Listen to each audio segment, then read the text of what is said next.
Oh yeah.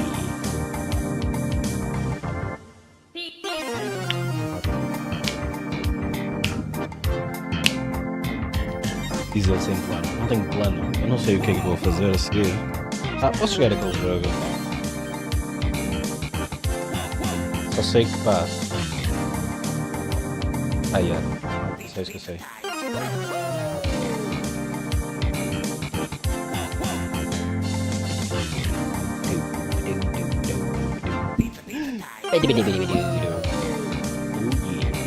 Alright. And word.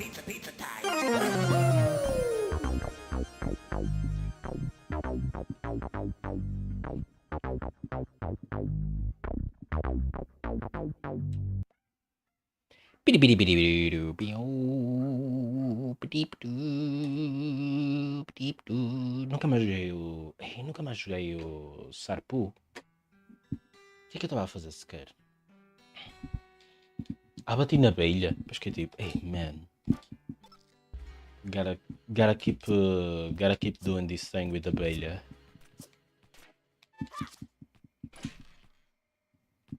Anyway, era suposto eu perceber este puzzle.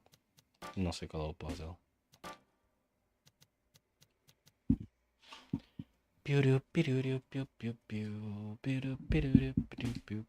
Olá, cão, estás bom? Já comeste? Que bom. O cão já comeu, pessoal. Pessoal, o cão já comeu.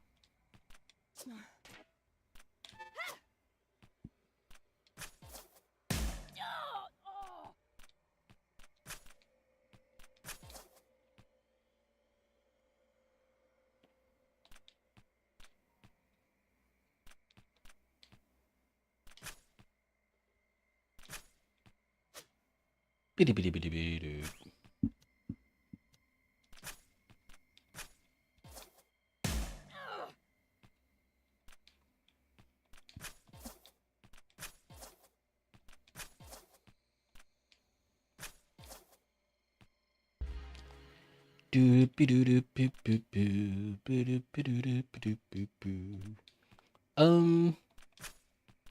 What the hell do you do in this game?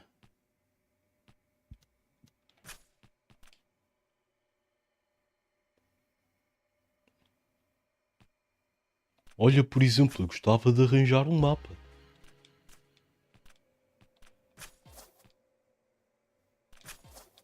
Seria basado.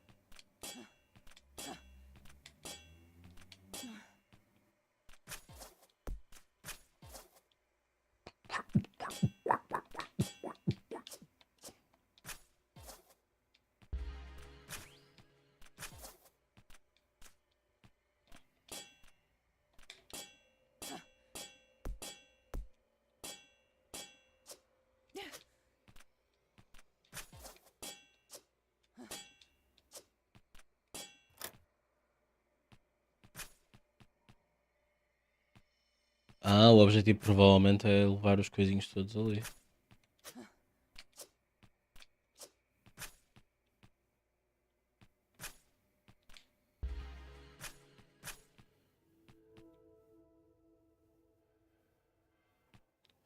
Oh.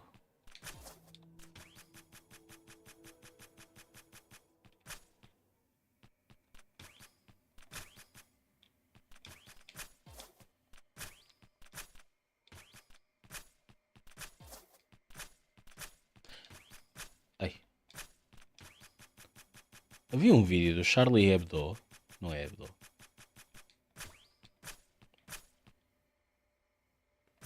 Ok. Então o que é que aconteceu àquela coisinha? Ela volta atrás? Oh! Tenho que remover isto aqui? Ah.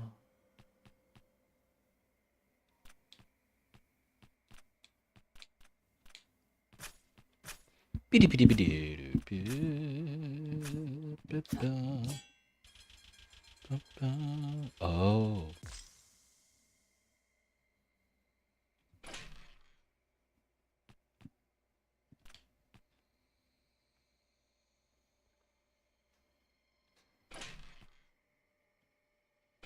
This is some convoluted shit. Espera, então eu acho que aqui já fiz o que tinha a fazer. Quero pegar neste coisinho e levá-lo embora.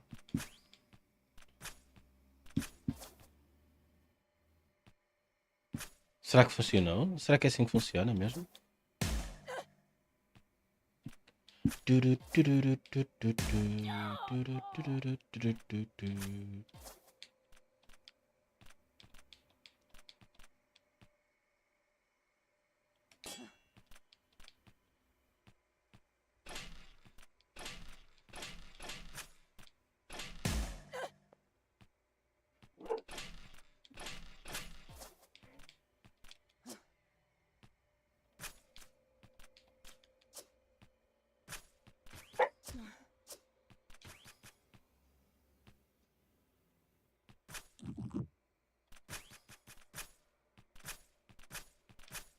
Ok, interessante. Vou meter o tal vídeo estranho. Estranho? O vídeo que eu fiquei tipo. What?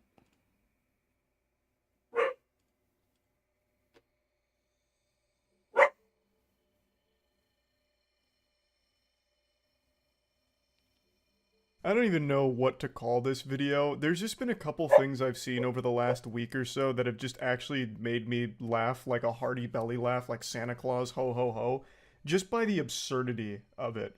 So this is just going to be like a full dump of just a bunch of random things, stories, and videos that have just been on my mind as something silly. This first one is fresh off the press. This is a bun straight from the Red oven Dead here. Redemption. It's still piping hot.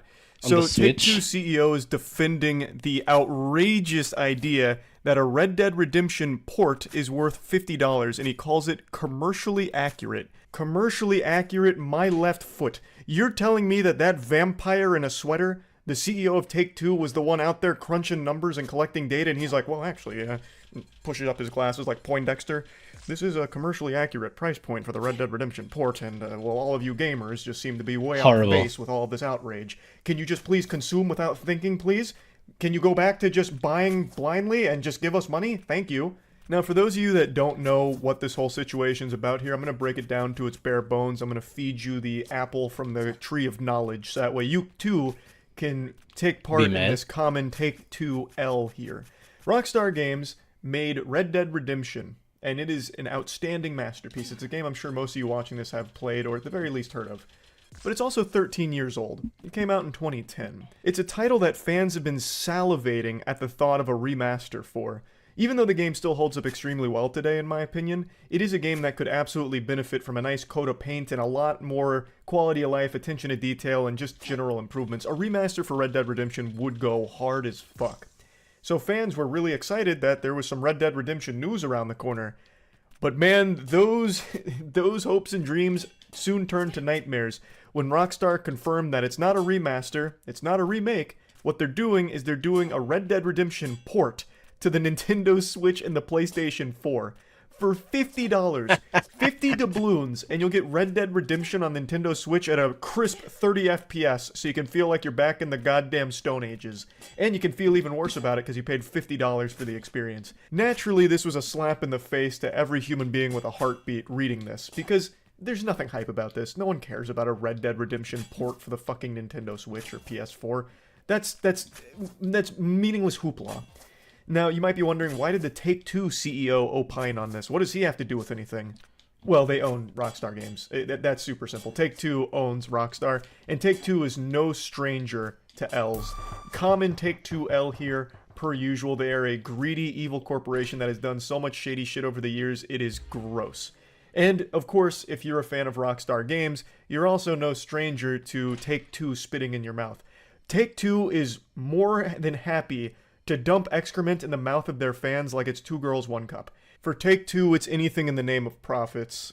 I don't want to open up an old wound here and pour salt in it. This is a scar that any fan of GTA bears, but I must remind you of the absolute catastrophe that was the GTA Vice City, San Andreas, and GTA 3 remastered from a couple years ago, which was basically a demaster. Fundamentally, it was like a fucking mobile port of these titles. It was abhorrent. That is a affront to God, what they tried to pull with that whole collection they did there. Lord have mercy. Yeah, this is just a horrible idea here to charge $50 for a port of a 13-year-old game, especially in the modern landscape of things when you can emulate it and have a much better experience, like, in your own home. Not that I'd ever advocate for emulation, of course. Take-Two lawyers, if you're watching this, that's not what I'm saying. I'm just saying there are some hooligans out there that may dabble in emulation that will recognize just how silly this whole idea is for a $50 port of a game that is 13 years old with no remaster, remake, or like significant improvements at all. It's just greed for the sake of greed.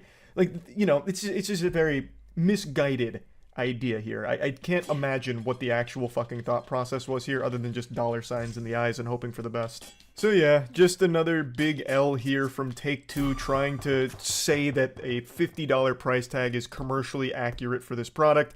I couldn't help but just slap my knee and laugh about it. Now the next thing that had me giggling was actually an advertisement from Mike Pence. I'm not here to get political or anything, but this ad was bafflingly awful.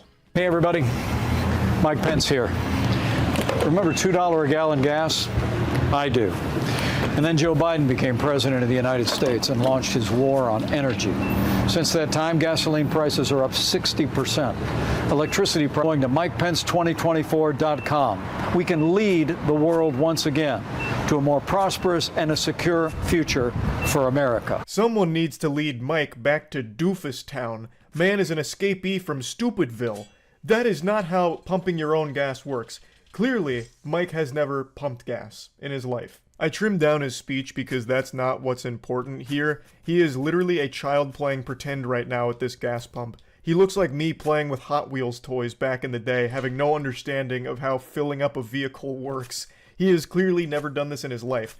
And throughout his entire campaign ad here, you can hear the beeping from the pump, which is telling him to please insert card. That beeping you're hearing is the sound of the pump that's trying to let you know that you removed the nozzle without putting your credit card in beforehand to pay for the gas you're about to fucking pump. This absolute goober didn't even realize for a second that everyone can hear that. And anyone who has ever pumped their own gas, which I imagine is most people, will know what is going on here. You can't just roll up to the pump, scoot in sideways, get out, grab the nozzle, and put it in. You absolute goofy son of a bitch. You didn't even select what gas you want to pump. It's not just a one-size-fits-all here. You choose what gas you want put in your car from your options at the pump. He clearly didn't know that. This little rapscallion just zooms into the gas station. He's like, hey, record me. I've got a good idea. This is going to be candid. This is going to be strong.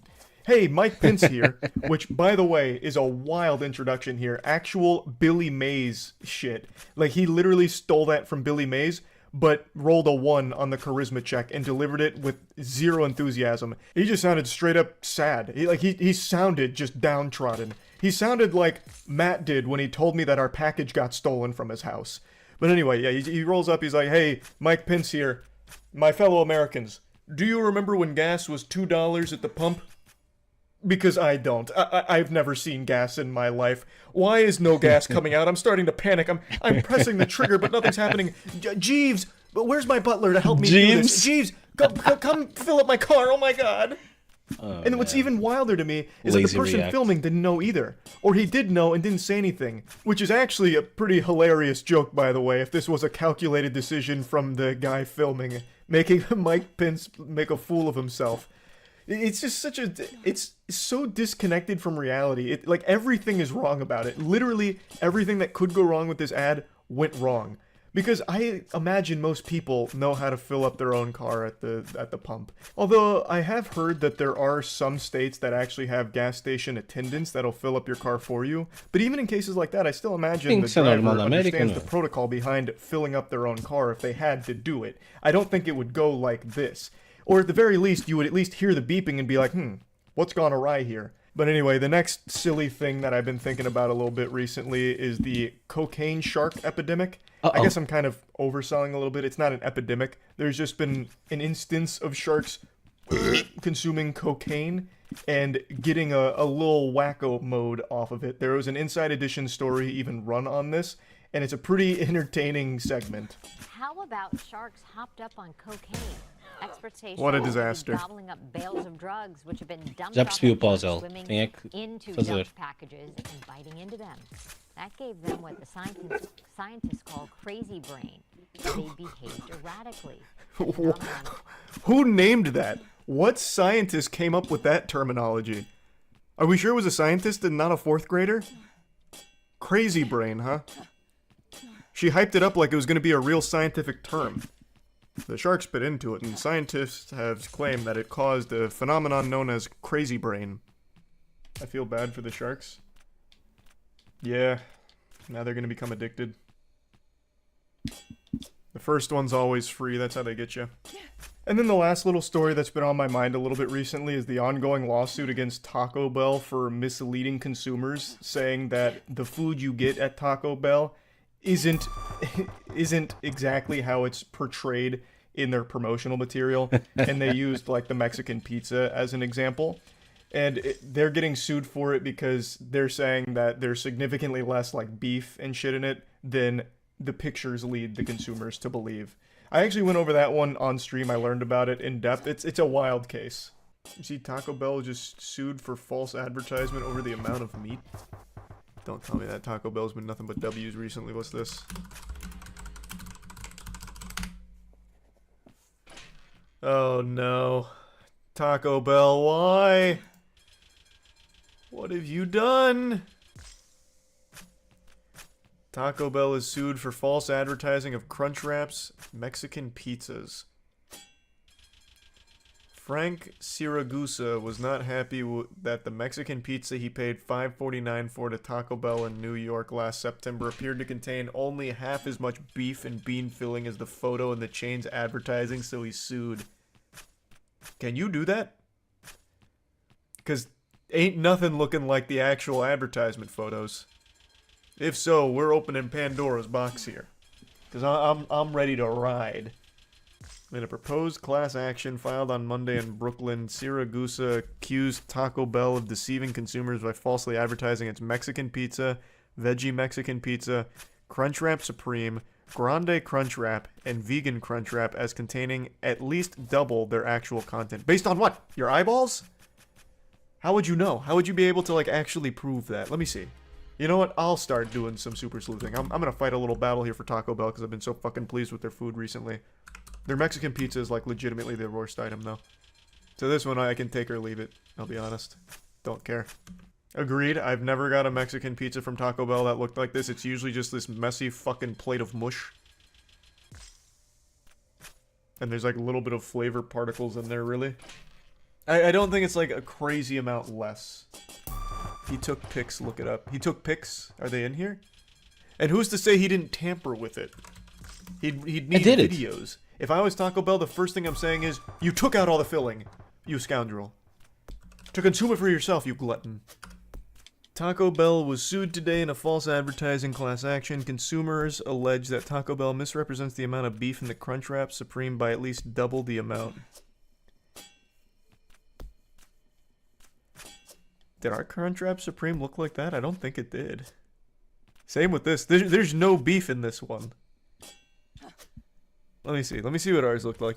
Let's go back to Exhibit A. Our Taco Bell tier list. It's more so than what they had, but nowhere near what that picture looks like. But I feel like that goes for, like, every restaurant. Especially something like McDonald's.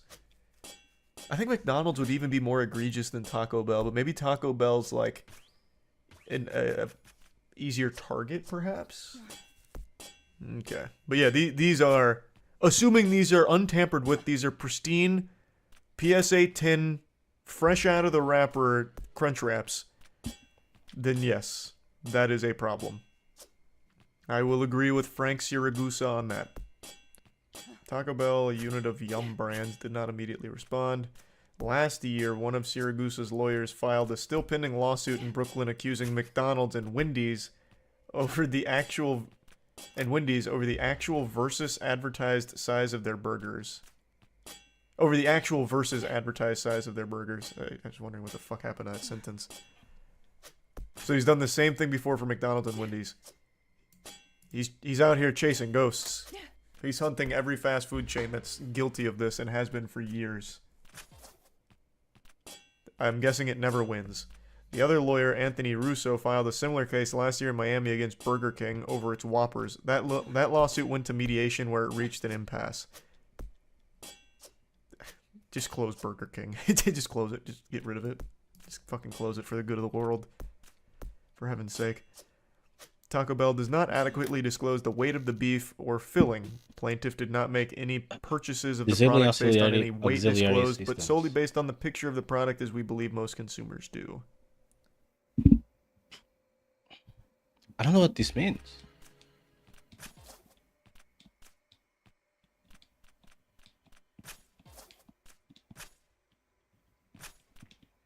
Hey, what does that mean?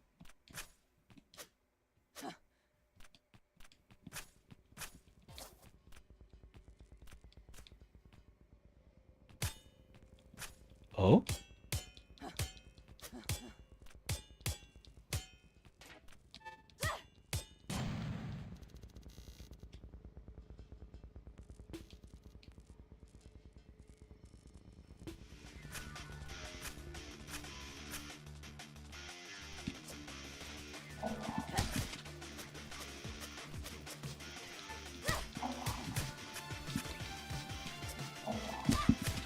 Realmente, já tinha saudades de ouvir música.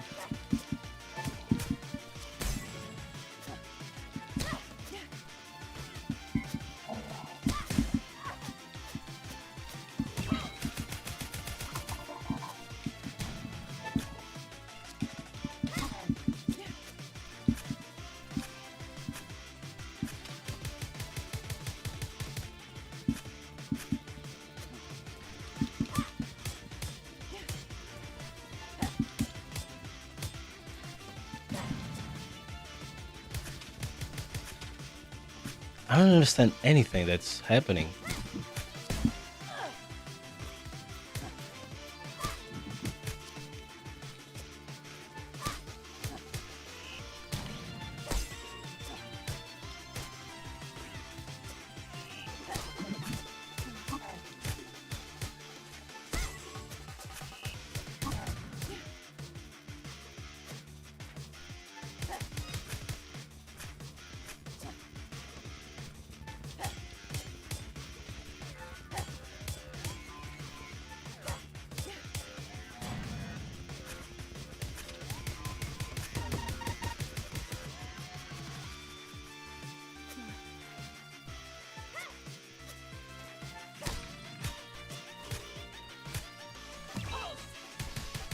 Enganei-me no move.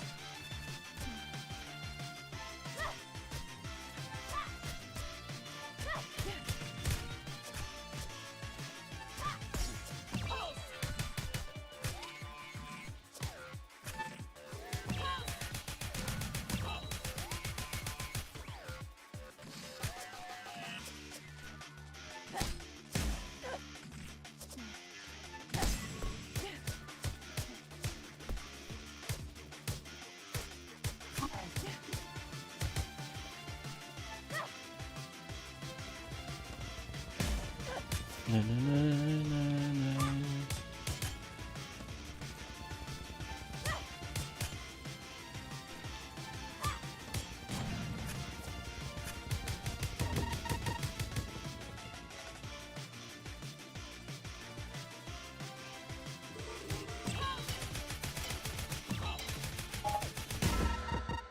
Foda-se.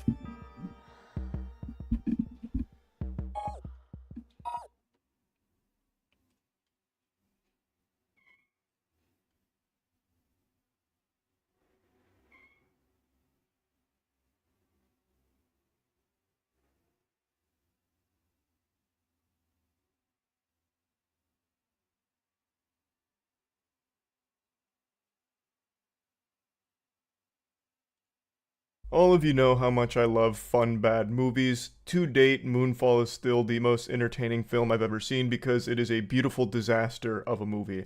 $100 million budget and not a single thing about it is even close to being Okay. good. It's amazing for all the wrong reasons, and it is one of the most entertaining films ever constructed by our species. So I have a huge passion for fun, bad films, so I was very excited to see Meg 2 today because I watched the first Meg. It's nothing special, but it's enjoyable and it's very silly and it's, of course, a bit stinky. It's a movie about Jason Statham hunting down a megalodon shark, so of course it's going to be a bit goofy. And Meg 2 was rolling around and I expected it'd be a lot of the same. Some stinkiness, some silliness, put them in a pot and create a wonderful stew out of it and put a smile on Charles's face. And to a certain extent it did.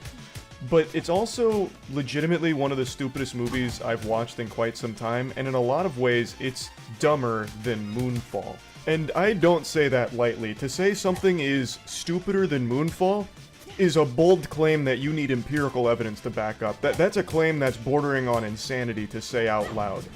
But I mean it, and I'll prove it here when I break down Meg 2 for you. So, of course, there's going to be spoilers here. I'm just gonna rip the band-aid off right now. I don't think you're really going to watch Meg 2 for the story. I don't think anyone's going to this film for the narrative, you know. No one's watching porn for the plot, and no one's watching Meg 2 for the character relationship and the overarching plot. A plot that is so fucking simple, I legitimately think Ed from Ed, Edd n Eddy made it after eating 5 slabs of buttered toast. Which one of the Baffling Eds? that this actually even made it into the film. It should have just been a montage of shark carnage and Jason Statham going, "What's up, chum?" and then kicking people into the shark. That's an actual line from the movie, by the way.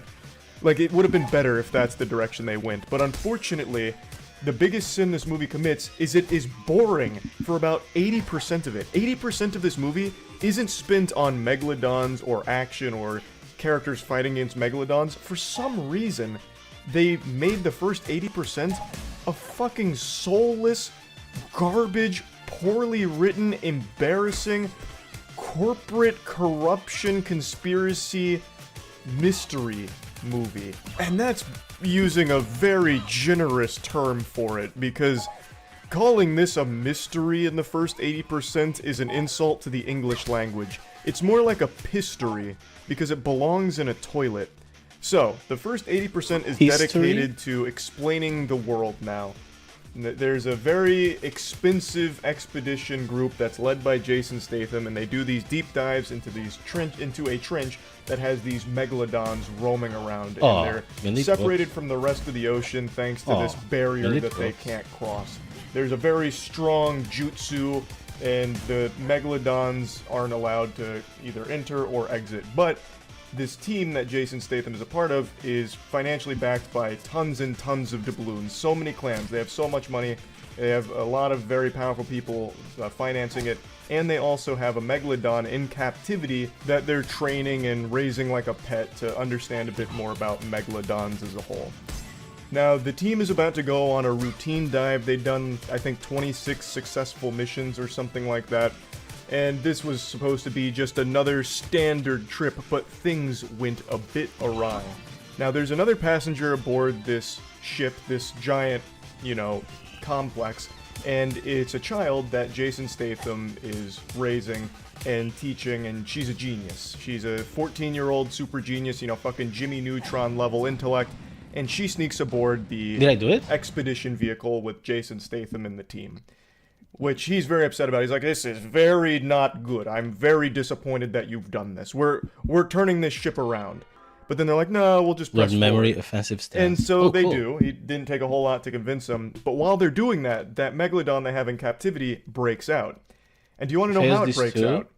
Well, because there was like a single metal grate, like a single metal cheese grater that was supposed to stop a fucking megalodon, an absolute monster.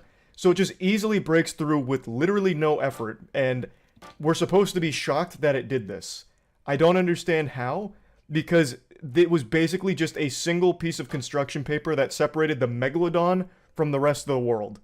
So that right there was already extremely lazy to me. They could have had some kind of cool plot, like showcasing the megalodon being really smart, like, the megalodon set a trap, it played dead, it went belly up. So when they went in there to check on the megalodon's heartbeat, it fucking mauled them all and then escaped. Maybe it grew wings and flew away. I don't know. Just anything besides it went through a basically open tunnel that we didn't think about. So as they're going on this dive, the megalodon that they had in captivity starts chasing them. And they're like, how is that possible? We've got to dive deeper. It's the only way to escape it. So they dive deeper. Then they eventually go into the very deepest part of the trenches. And they're speculating on if they should just abandon the mission because this is already not going according to plan. So Jason Statham's like, should really abort mission. According to and even the main, base is like, yeah, probably a good idea. This is already totally off book here. Let's just get the fuck out. But the actual owner of the company, the whole enterprise, is like, no, this is a really good opportunity to explore. We're explorers, god damn it, this is what we do. And our megalodon came down here because she wants to mate. It's mating season for megalodons, and I'm fucking horny. We're gonna go watch. And they're like, well, if you say so, shucks. So they continue to go deeper into the trenches, and then they stumble upon an underwater base. And I shit you not, for about 10 minutes, I really thought they were about to bring Atlantis into this. They were like, oh my god, there's an underwater base here. This is so weird. Wait, I'm getting heat signatures. There's living creatures on that base. And I was like, oh my god, they're going to do Atlanteans here. Oh, this is going to be incredible. But they don't. It turns out there was a different company, a shadow organization that had the same access to the technology they did, and they had this underground base that this team of good guys, the explorers, stumbled upon. And this is where the corporate conspiracy starts to unfold. They start wondering, how is that possible? We're 25,000 feet deep. No one has access to this kind of shit except us. What's going on here? There's fishy business, and I'm not liking the smell. So then we get to go into one of the bad guys' submersibles, and he's like, oh, they stumbled upon us. There's only one option. And then the guys, there's like a team of 3, and 2 of the guys are in these like underwater, fucking Gundam suits, and they're like mining away at barnacles. And they're like, no, don't do it. Wait, no, don't do it. He's like, I've got to do it. They've seen us. I'm like, no, please don't. And he just blows everything up, including himself. He doesn't die from it, spoilers, but he blows everything up in the trenches, which blows up the barrier, like the genjutsu that keeps all of the megalodons in the trenches. So he blows that shit up. He blows up the heroes' submarines and everything. And then they're in a big scramble because they can't escape now because their submarines are fried. So they get into these high-pressure suits, and they start making the walk on foot from the crash site of the explosion all the way to that base that they identified. Now, just to put you in the right headspace here, it's a fucking snooze fest. And it's already been like 30 or 35 minutes by this point, so it's a slow burn. Meg 2 puts the Megalodons in the back seat. It puts them as like sidekicks. Like, they have cameos in this movie, basically, because they spend the first 80% with this garbage here. It's so fucking boring. But anyway, the explorers with Jason Statham and the child and everyone else get in touch with the main base, like, hey, we're gonna need that rescue submarine. Shit went tits up down here, and we need a little help. This one lunatic blew us to kingdom come, blew us to high heavens. Our submarines don't work anymore, come get us. And they're like, we're on it. Actually, scratch that. We can't. Somebody sabotaged our rescue sub. And now you can see all of the complex narrative plot devices coming into play. So then they have to figure out who sabotaged it. So naturally, they check the surveillance cameras. But it turns out our culprit was smart enough to turn off all the surveillance cameras. But what they didn't realize is they had built in a fail-safe security camera system. So they go and check that. And it's revealed that our man on the inside, our evil person on the good guys team, is a girl named Jess. And she's evil because she wants money. She says that she's doing it because she wants more money than she could ever possibly care about, where money loses all meaning to her. So it turns out what they were doing down there on that base is they were mining rare earth minerals. And I shit you not, when they go into the base, one of the main guys is like, what is this? And he's like, oh, wait, this is rare earth minerals. He literally says it's rare earth minerals. And it's like, they're probably using this for superconductors, which is good for quantum computation devices as well as all kinds of transportation. This is very important stuff. No doubt, this one crystal I'm holding in my hand is worth $1 billion. And Jason Statham's like, billion? With a B? Like, I think I'm actually quoting this verbatim. I'm pretty sure I've got this right on the money if you check the script. And he's like, yes, with a B. And then that's when Jess is like, billions of dollars are at stake here. And then it gets even bigger because it turns out Jess isn't the only person working on the inside. The main girl who's financing all of this, the big CEO super powerhouse who gave a speech in the very beginning of the movie about how proud she is of this company, she is the one who's pulling all of the strings. She's the puppet master and everyone else is just the marionette on the strings dancing for her. And she's like, why aren't they dead yet? What's going on? So, I want to pause real quick because I'm probably overstimulating your brains right now. I want to point out a huge plot hole that I can't believe no one on the team recognized. The way that this is conveyed is that this is all part of the plan. What they wanted to do is kill everybody on board that main base, or rather, they wanted to kill everyone on board those subs. That was the plan from the get-go, I believe, unless I missed a crucial detail. But even Jess, who was one of the core team members, advised that they pull out of the mission when the child was on board the submarine. She's like, okay, yeah, things are a little off course, should probably pull out. So if their plan was to kill them, why would she advise that? Plus, there was no plan in place. The only reason this went so wrong is because the Megalodon unexpectedly broke out. None of this was planned or orchestrated. And the only reason there was ever an explosion in the trenches is because they accidentally stumbled upon that secret base and mining operation because they were trying to watch some sharks fuck.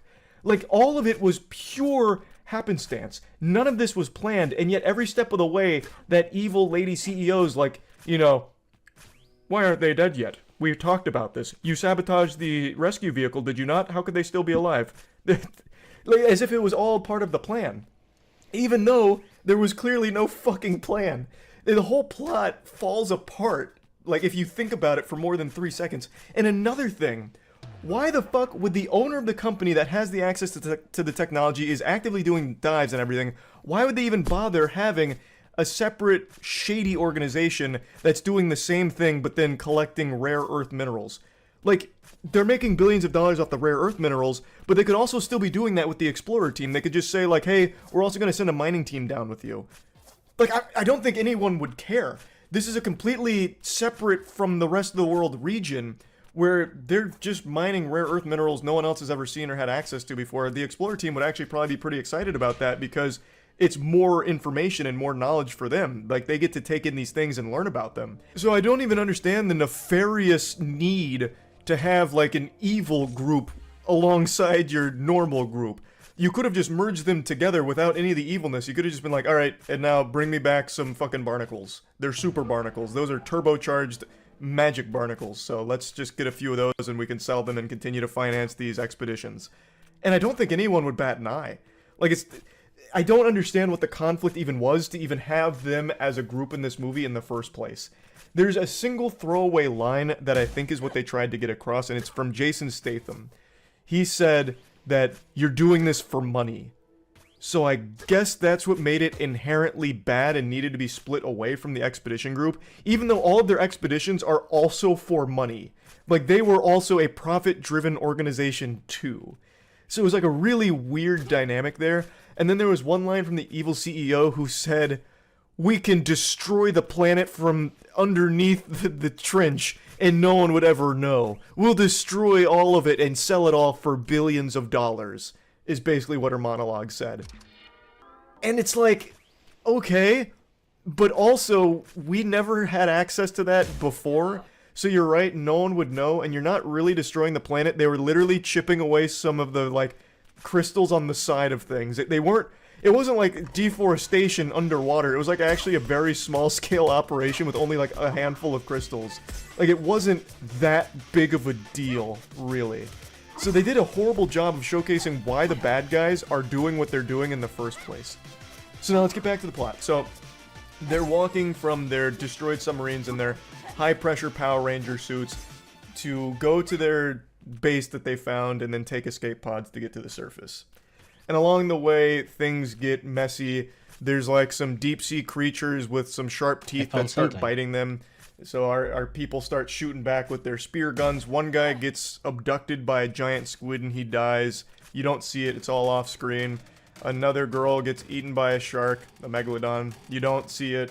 This is a PG-13 movie, so they don't show any of like the carnage or anything. So pretty much every death in this movie is either off screen or cut away from right away. Which doesn't make any sense for a fucking movie about sharks killing people and killing sharks in return. Such a huge blunder. I understand why it's PG-13, because it's more profitable to do that, because it's more accessible to people. But it still takes all of the wind out of the sails of every single action moment, of which there is very few in this movie. So, they're going on this, you know, journey from their subs to the base. They lose everyone along the way except for 4 people. Of course, the main 4, Jason Statham, the kid, the main guy behind the operation, and then another girl who was a big part of the team.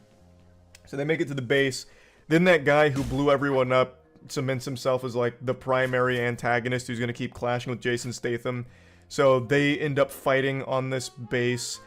Jess reveals herself to be the person on the inside who's pulling on the strings. She traps them in that base and tries to drown them, but Jason Statham swims, I shit you not, swims with no gear from the place where they were drowning outside of the base to hit the emergency override button and save everyone. He is swimming with no gear at 25,000 feet. Nothing, very few things rather, can fucking survive at 25,000 feet under the sea. And at the very bottom of the list of things that could maybe survive, humans are there. Humans cannot. Fucking everything blows up under that immense pressure. We have never even seen something that deep. And yet, Jason Statham, powered by testosterone and a deep voice, is able to just man mode it and fucking swim like a goddamn angelic mermaid just Olympic swim at 25,000 feet deep to save the crew. And they try and give an explanation for it, but I swear to God, I had to wiggle my finger and say, no way, that's horseradish. No shot. Their explanation was something like, as long as he inhales enough water into his sinuses, it will equalize his internal pressure to resist the water pressure, and he'll be able to be just fine. I don't have a degree in marine biology, but there's no fucking way, right? Like, there's no way you can inhale enough water into your sinuses to somehow resist the pressure at 25,000 feet deep. There's just no fucking shot, right? Like, I just don't think so. But anyway, he does. He saves everyone. He then fights the main bad guy again down there, who, for some reason, lets Jason Statham live. Jason Statham passed out after saving everyone, and the main bad guy saves him, and he's like, I was in jail for 2 years because of you. I've been waiting for this moment to kill you. And it's like, brother, you could have just let him die in front of you. Like, I'm sure that probably would have been fulfilling for your revenge arc. Or, you know, if you wanted to be more hands-on, you could have, like, stabbed him while he was still passed out. But instead, he, like, wakes him up and then challenges him to some fisticuffs. Like, it's time to get pugilistic. Only he immediately cheats by bringing out a knife. So if you weren't going to actually, like, throw down with honor, why not just let him die? It doesn't make any sense. But anyway, they have, like, a really lame fight against each other, which, of course, Jason Statham wins. They then get into a backup submarine and escape to the surface. And in the meantime, the main base is being raided by the CEO's cleanup squad, who's come like they're a military group who's come to kill everybody so they can keep the secret that they're mining rare earth minerals in the trenches. But because of that explosion kind of poking a hole in that, you know, protective barrier over the trench, 3 megalodons and the Kraken escape. A giant squid, basically the Kraken escapes to these 3 megalodons and like, uh-oh, we've got a problem. But it's not that big of a problem. So instead the military just keeps like shooting people and taking over the main base. And then there's 2 main people there that escape that are friends of Jason Statham. One of them's very cool. His name's DJ. He's got like a fucking Desert Eagle and he's got like pepper spray and a taser. And he's really cool. I think he's probably my favorite character in the movie. So he has some cool moments where he unleashes some martial arts and he starts shooting his Desert Eagle. Like, it's fun watching him.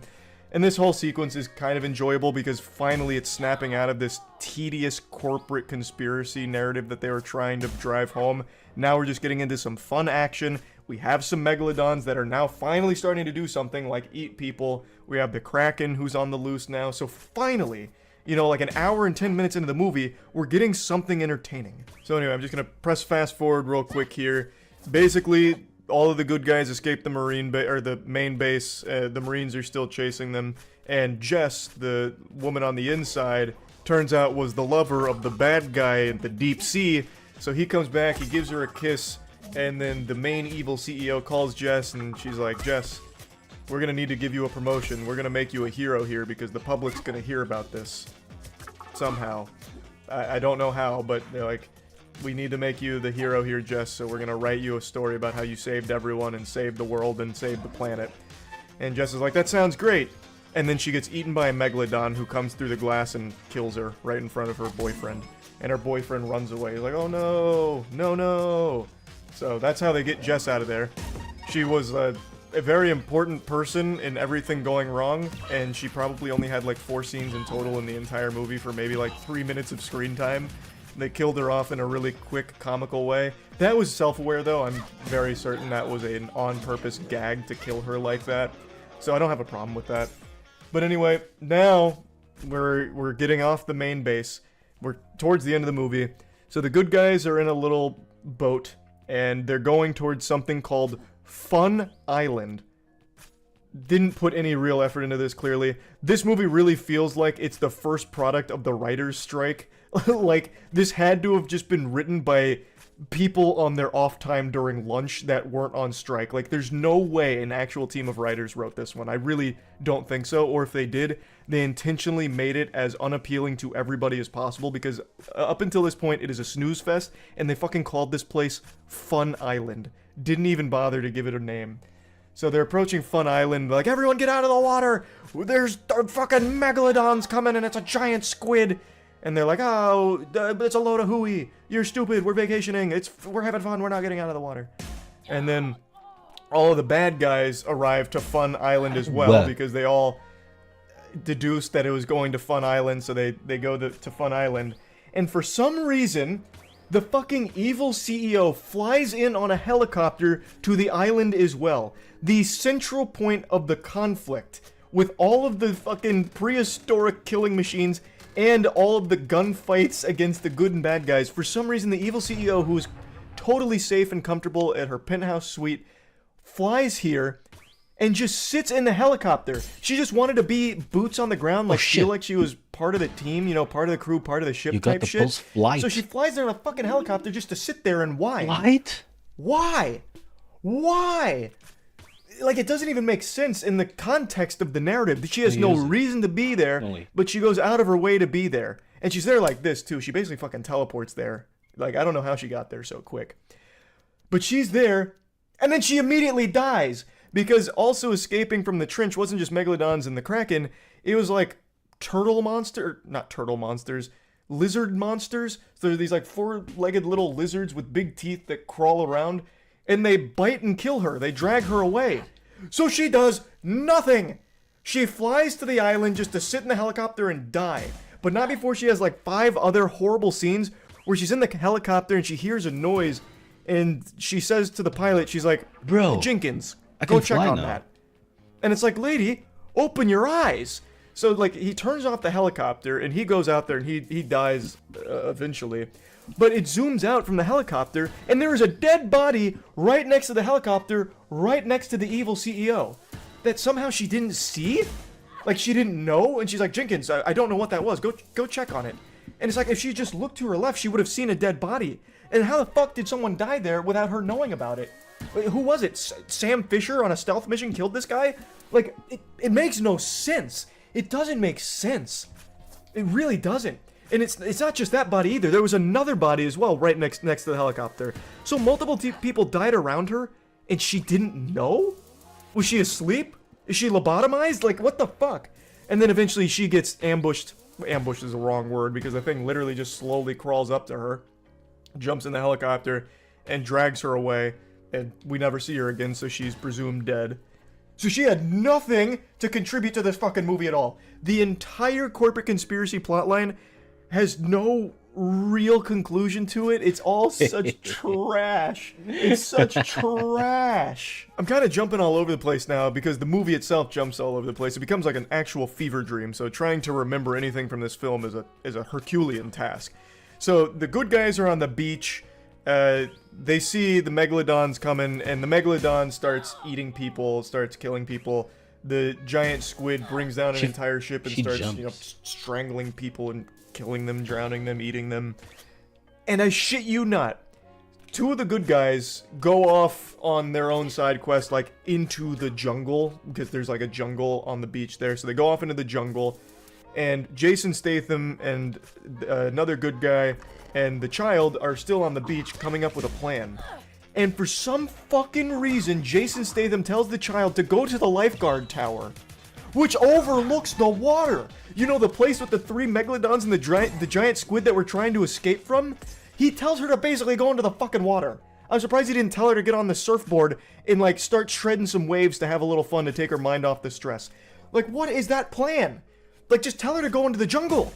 Like, the only thing that I could maybe try and rationalize here is I'm giving such a charitable fucking goodie bag to the team here, is that maybe Jason Statham thought it'd be more dangerous for her in the jungle because there were some gunshots from the bad guys fighting the lizard monsters. But even still, it's significantly lower odds of getting shot out in that jungle, which is a huge jungle, than it is putting her over the water with the Megalodons and shit. But anyway, he basically just sends her to her death, like, as a prank. She doesn't die, spoiler. But he sends her to the most dangerous place possible. Meanwhile, he himself made little spears with bombs on them, which is something that we've seen him do before. And his plan is he's going to start throwing the spears with bombs on them at the Megalodons, and he's going to save the day and be the big fucking hero. So the side quest that 2 of the people go on is to find the helicopter. They find the helicopter, no problem, lickety-split. And then they say it's out of fuel. How could it possibly be out of fuel? They just landed that bitch. It has been fucking planted on the ground and nothing else. How is it out of fuel? Did it just barely make the trip here? Did the lizard monsters, like, siphon the gas out of it because they're addicted to the gas? Like, how is it out of fuel? So then there's an intense moment where they're, like, scrambling to get the fuel hose, which is right next to the helicopter, conveniently. And they're like, alright, fill it up. And then the lizard monsters are, like, charging them. It's like, no, our precious nectar. We need the fuel. It tastes so good. So the lizard monsters are crawling after him. He starts spraying them with the gas, and they're like, Wait, ooh. lizard monsters? So he's When like, the fuck did hold that them off happen? that, and then he fills the chopper in between, sprays them, and he's filling the chopper. And then they get on the chopper, and then one of the guys throws a match and blows up the lizards, and they fly the chopper away for literally 3 seconds before he immediately crashes. So, chopper crashes. One guy jumps out, one guy stays in, and you think he's dead, but he's not, because the helicopter, like, basically fucking explodes. The helicopter literally, like, fucking explodes. So you're like, oh, man, that guy died. Rest in peace, man. Godspeed. What a fucking patriot. But no, he's not dead. Like, somehow he survived it. So he's just, like, hanging out in there. So the guy who jumps off is like, I need to save him now. So he, like, swims over there, and he saves him. No problem.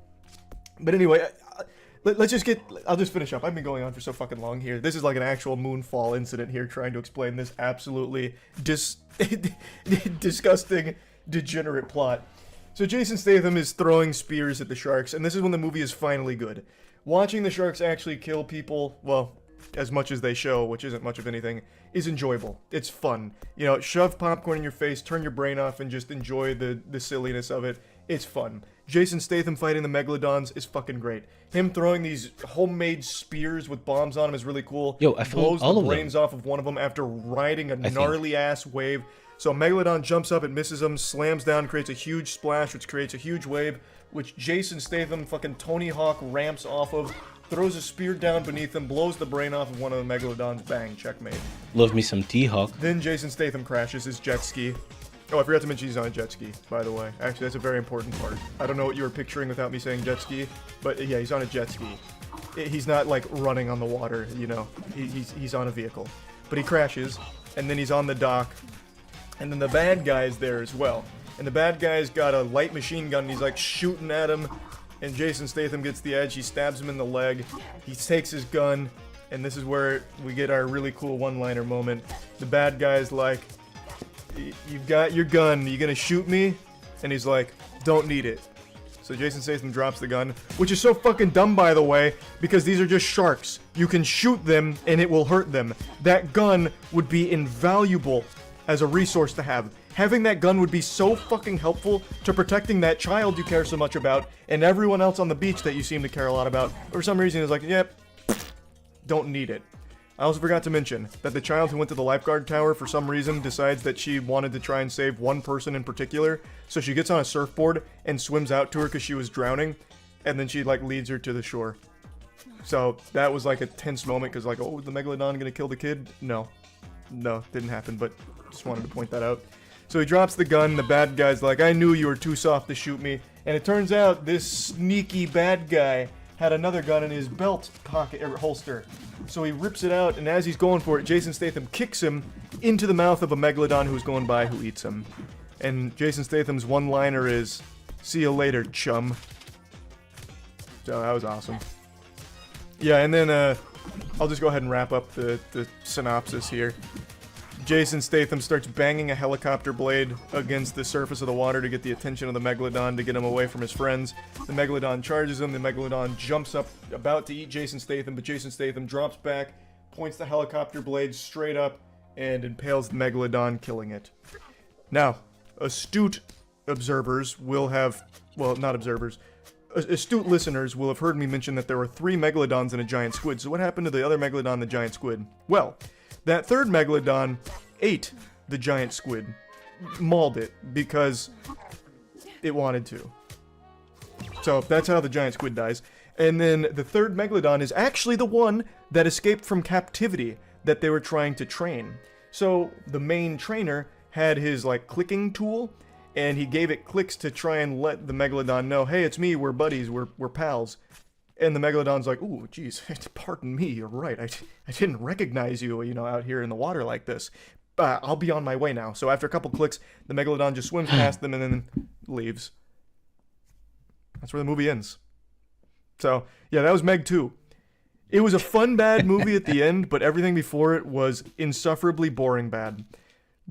So I didn't love it, basically. But yeah, probably the stupidest movie I've seen in a while. Definitely up there. But I do like the last 20 or 30 or so minutes because finally it's what the movie should be. Lazy Fucking react. silly action with sharks and a giant squid. It's fun. So, yep, that's about it. See ya. Wait, did I not get 3?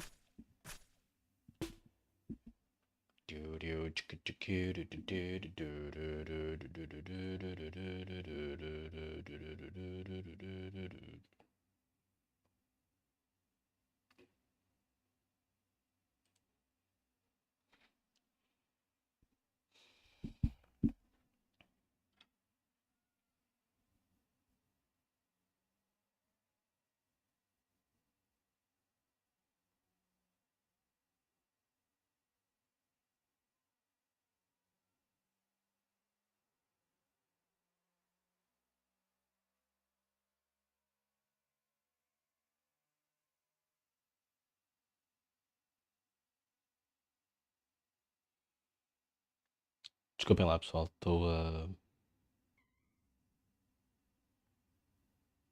fazer uma pequena pausa.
I can just fly though.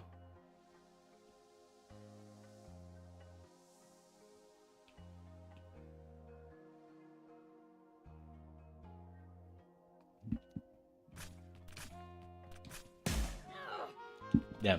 As pessoas fizeram este jogo, estavam tipo. Double jump é lame, é uma merda. E então sentes que eles fizeram tudo para dar movimento ao boneco sem lhe dar um double jump. Feels really forced.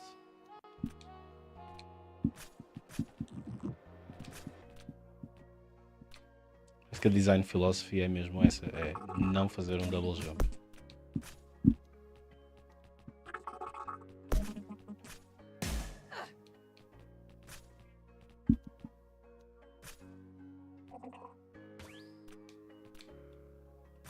Que música é esta, mano?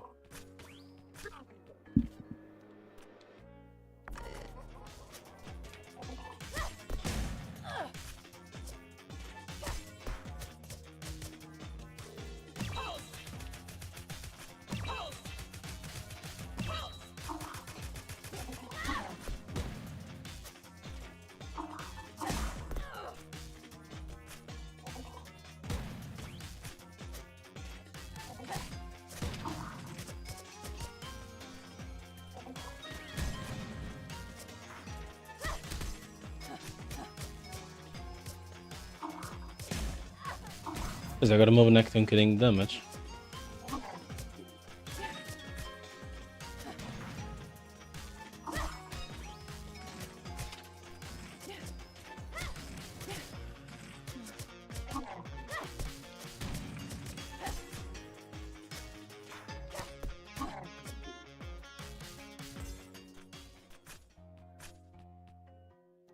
You can kinda tell.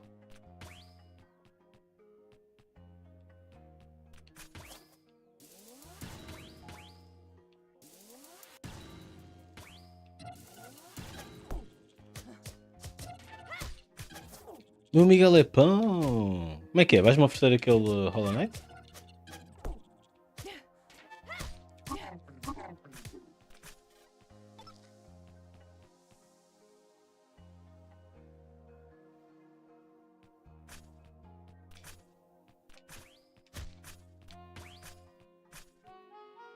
Why do we game, my friend Alep?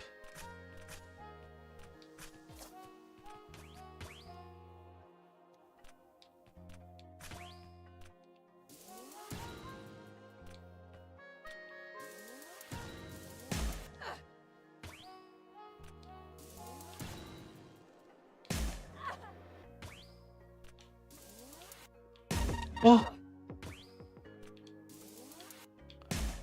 Foda-se. Tem que ser o jogo a soltar a boneca.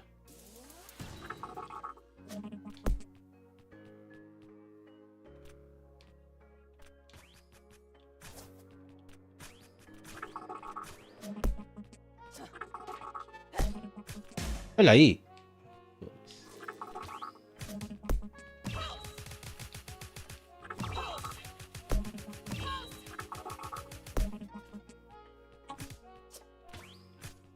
Errei, roubar pulso.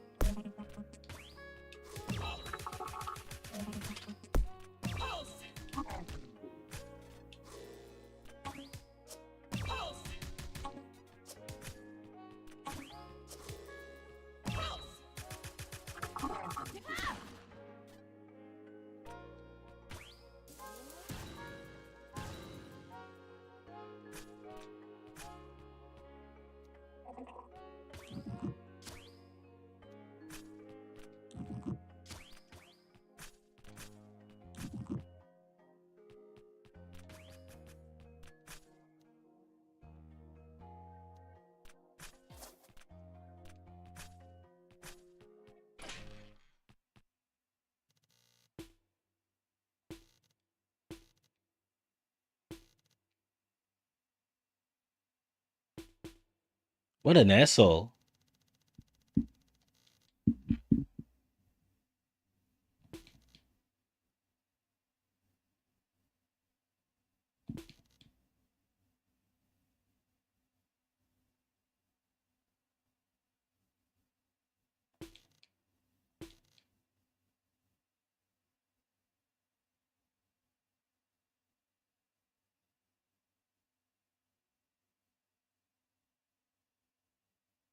Estás muito crazy a ler folhetos?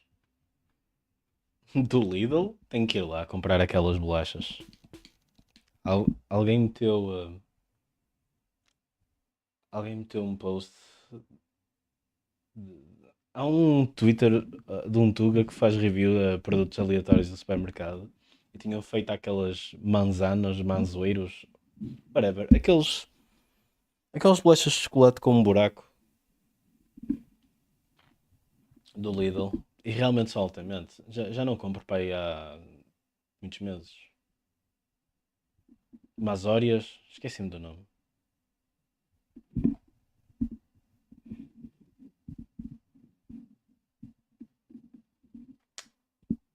Os teus pais estão de férias?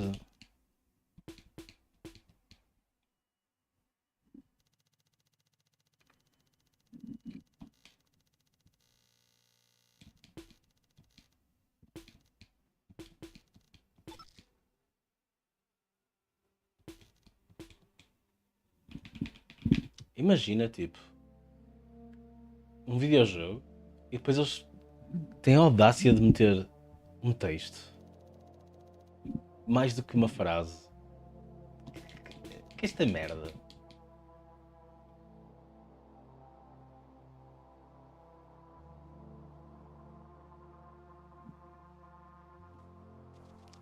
Tem que ir aqui, não é?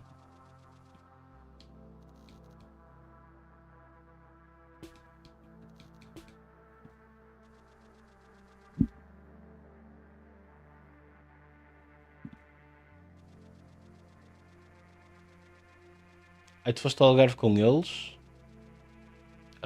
e depois fugiste.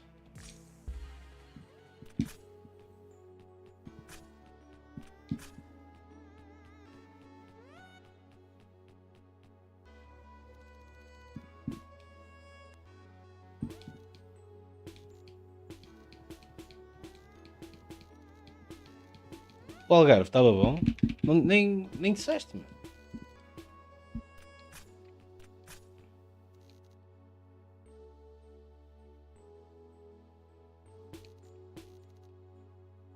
Estava vazio? Isso para mim é tipo, está excelente, está perfeito.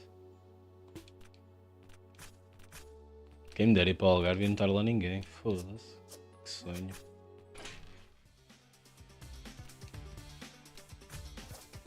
Já, maravilha.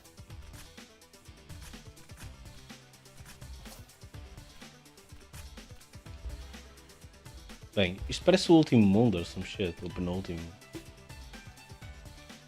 Não te chegar mais.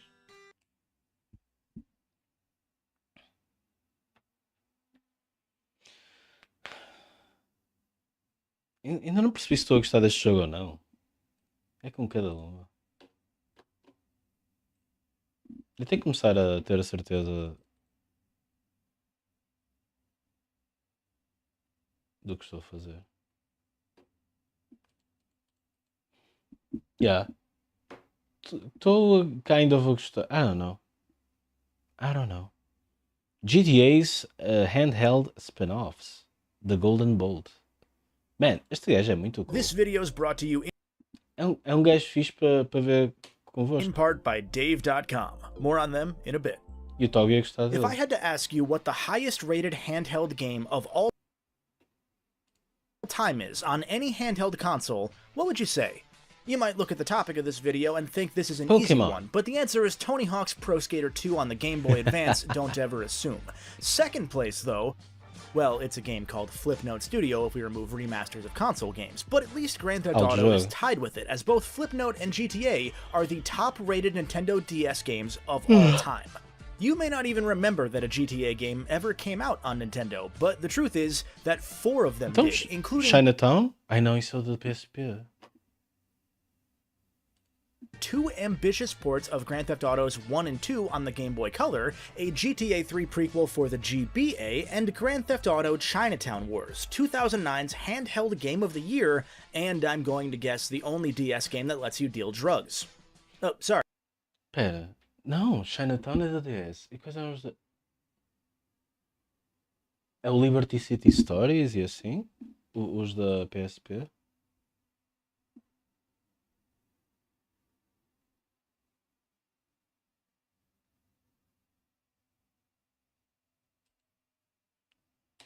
Sorry, Dwugs. It's a little difficult to remember in the modern era of Grand Theft Auto 5, Grand Theft Auto 5 again, the buggy, critically panned, AI upscaled, heavy air quotes, definitive edition of what were some of the most coveted PS2 games ever, and even more Grand Theft Auto 5. Quando era que aquelas versões fossem boas? Oh, mas mesmo que fossem boas não iam ter a música. There was a good decade run where the É por three isso que letters emulação... GTA É por were isso que precisamos de emulação. synonymous with hardware innovation, with genuinely great games that doubled as technical powerhouses, and with a lot of them. From GTA's original release in 1997 to the conclusion of the GTA 4 saga in 2009, there were 10 full Grand Theft Auto games plus 4 expansions released. Counting the ports of GTA 1 and 2, 6 of those were handheld games, and yet despite some of them being among the highest-selling GTAs or the highest-rated GTAs, these have flown under the radar in recent years, with one, to this day, being delisted and unavailable for purchase on any Liberty City Stories? Vou ver antes dele dizer.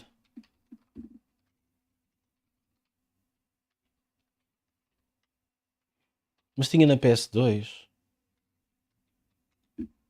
Eu lembro-me de ver a caixa na PS2.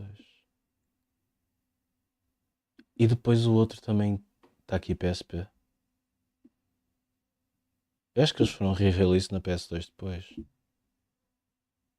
Platforms, Portable, Android, PS2, PS3. Yeah. E Vice City Stories também. Mas esse...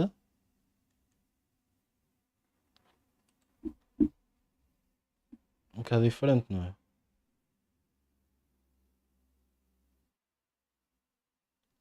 Está-me a faltar... Como é que se chamavam os do GTA 4?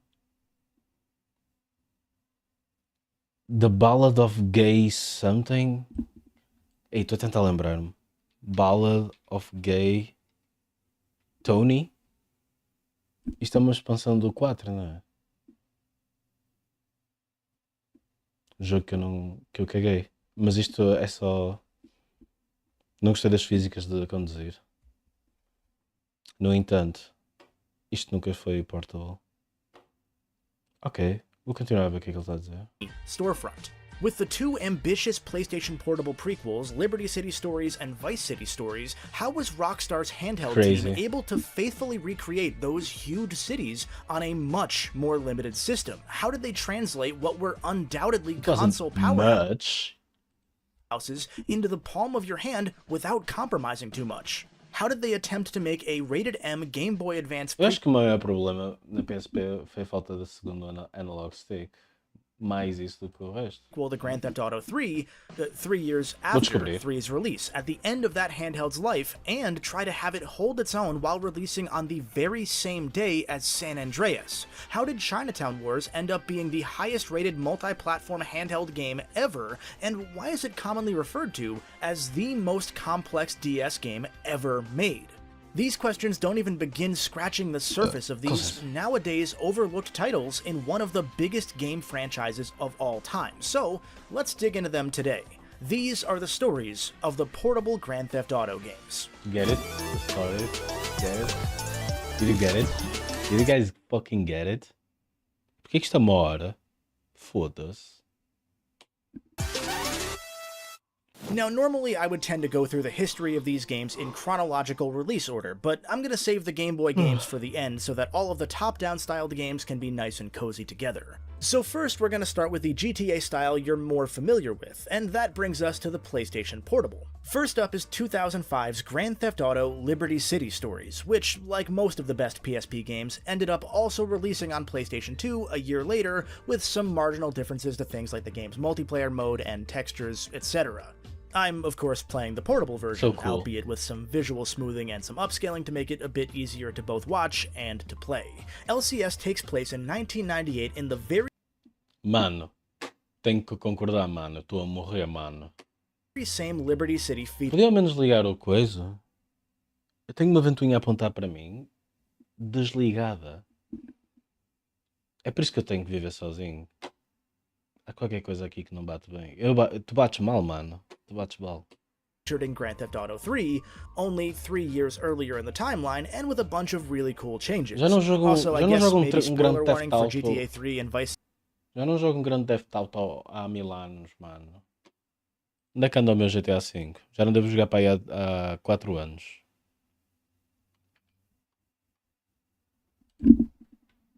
No mínimo.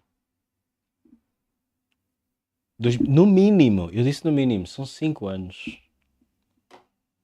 Depois joguei para aí 5 minutos. 5 minutos é sempre tipo uma hora, não é? 4.8 horas? Way too much. Durante o dia até está bem, mas à noite fica... City if A you tua casa tipo aquece durante o dia e depois à noite upa. care, not if you care, the story puts you in the shoes of Tony Cipriani, a member of the Esse é Leone mob especial. family at the center of GTA 3 proper, and the same family that tends to have a hand in the entire pre-HD saga of games to begin with, really. Over the course of the game, we'll see Tony work his way up the ranks in the family, going from the bottom rung to Tony actually Soprano. like the top rung within probably 10 missions or so, and then staying there because they don't really show anybody else in the family after that. It's kind of weird. The rest of the game after that point serves to set up a bunch of small details in the main GTA 3 storyline that nobody really asked about and didn't really need any setting up. You don't really have a reason to grow to like casa Tony não or apanha anything. sol? He's just kind of a grunt doing missions because he's told to. Mano, mete uma árvore gigante à volta da casa. Like with pretty much every early GTA story, Tony's just arrived back in the city at the start of this game, having spent a few years in hiding after killing a made man from another family. The focus of this game's plot is to set up the Leone family as the city rulers that they're seen as in GTA 3, through a bunch of, frankly, really stupid... Olha, por um lado, quero-me levantar para ir ligar a ventoinha e ir buscar água. Por outro lado, a cadela está aqui a dormir na cadeira. Eu tenho pena dela se mexer. Stupid plot points that I Apontar uma nogueira, pinheiro ou algo. still kind of enjoy.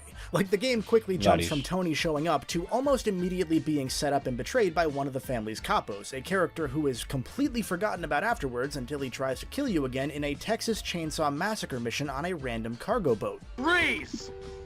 Don't move, asshole! I don't know why this is a thing, but it's also one of the most annoying missions in the game because you can't move while you aim in this game. So therefore, when you're fighting a bunch of chainsaw men and you can't move and they can hit you once and you instantly die, it's no bueno. And this game doesn't have checkpoints, as we'll get into later. So you should use save states. Trust me. Wasted. But not before Tony Cipriani deals with mommy issues. If you couldn't tell by the name, this is a very unsubtle Tony Soprano parody, all the way down to having a hateful mother that tries to undercut him and his place in the mafia. In the first hour or so of this game, she calls assassins Tu jogaste? Eu não joguei. Eu tive PSP, mas não joguei.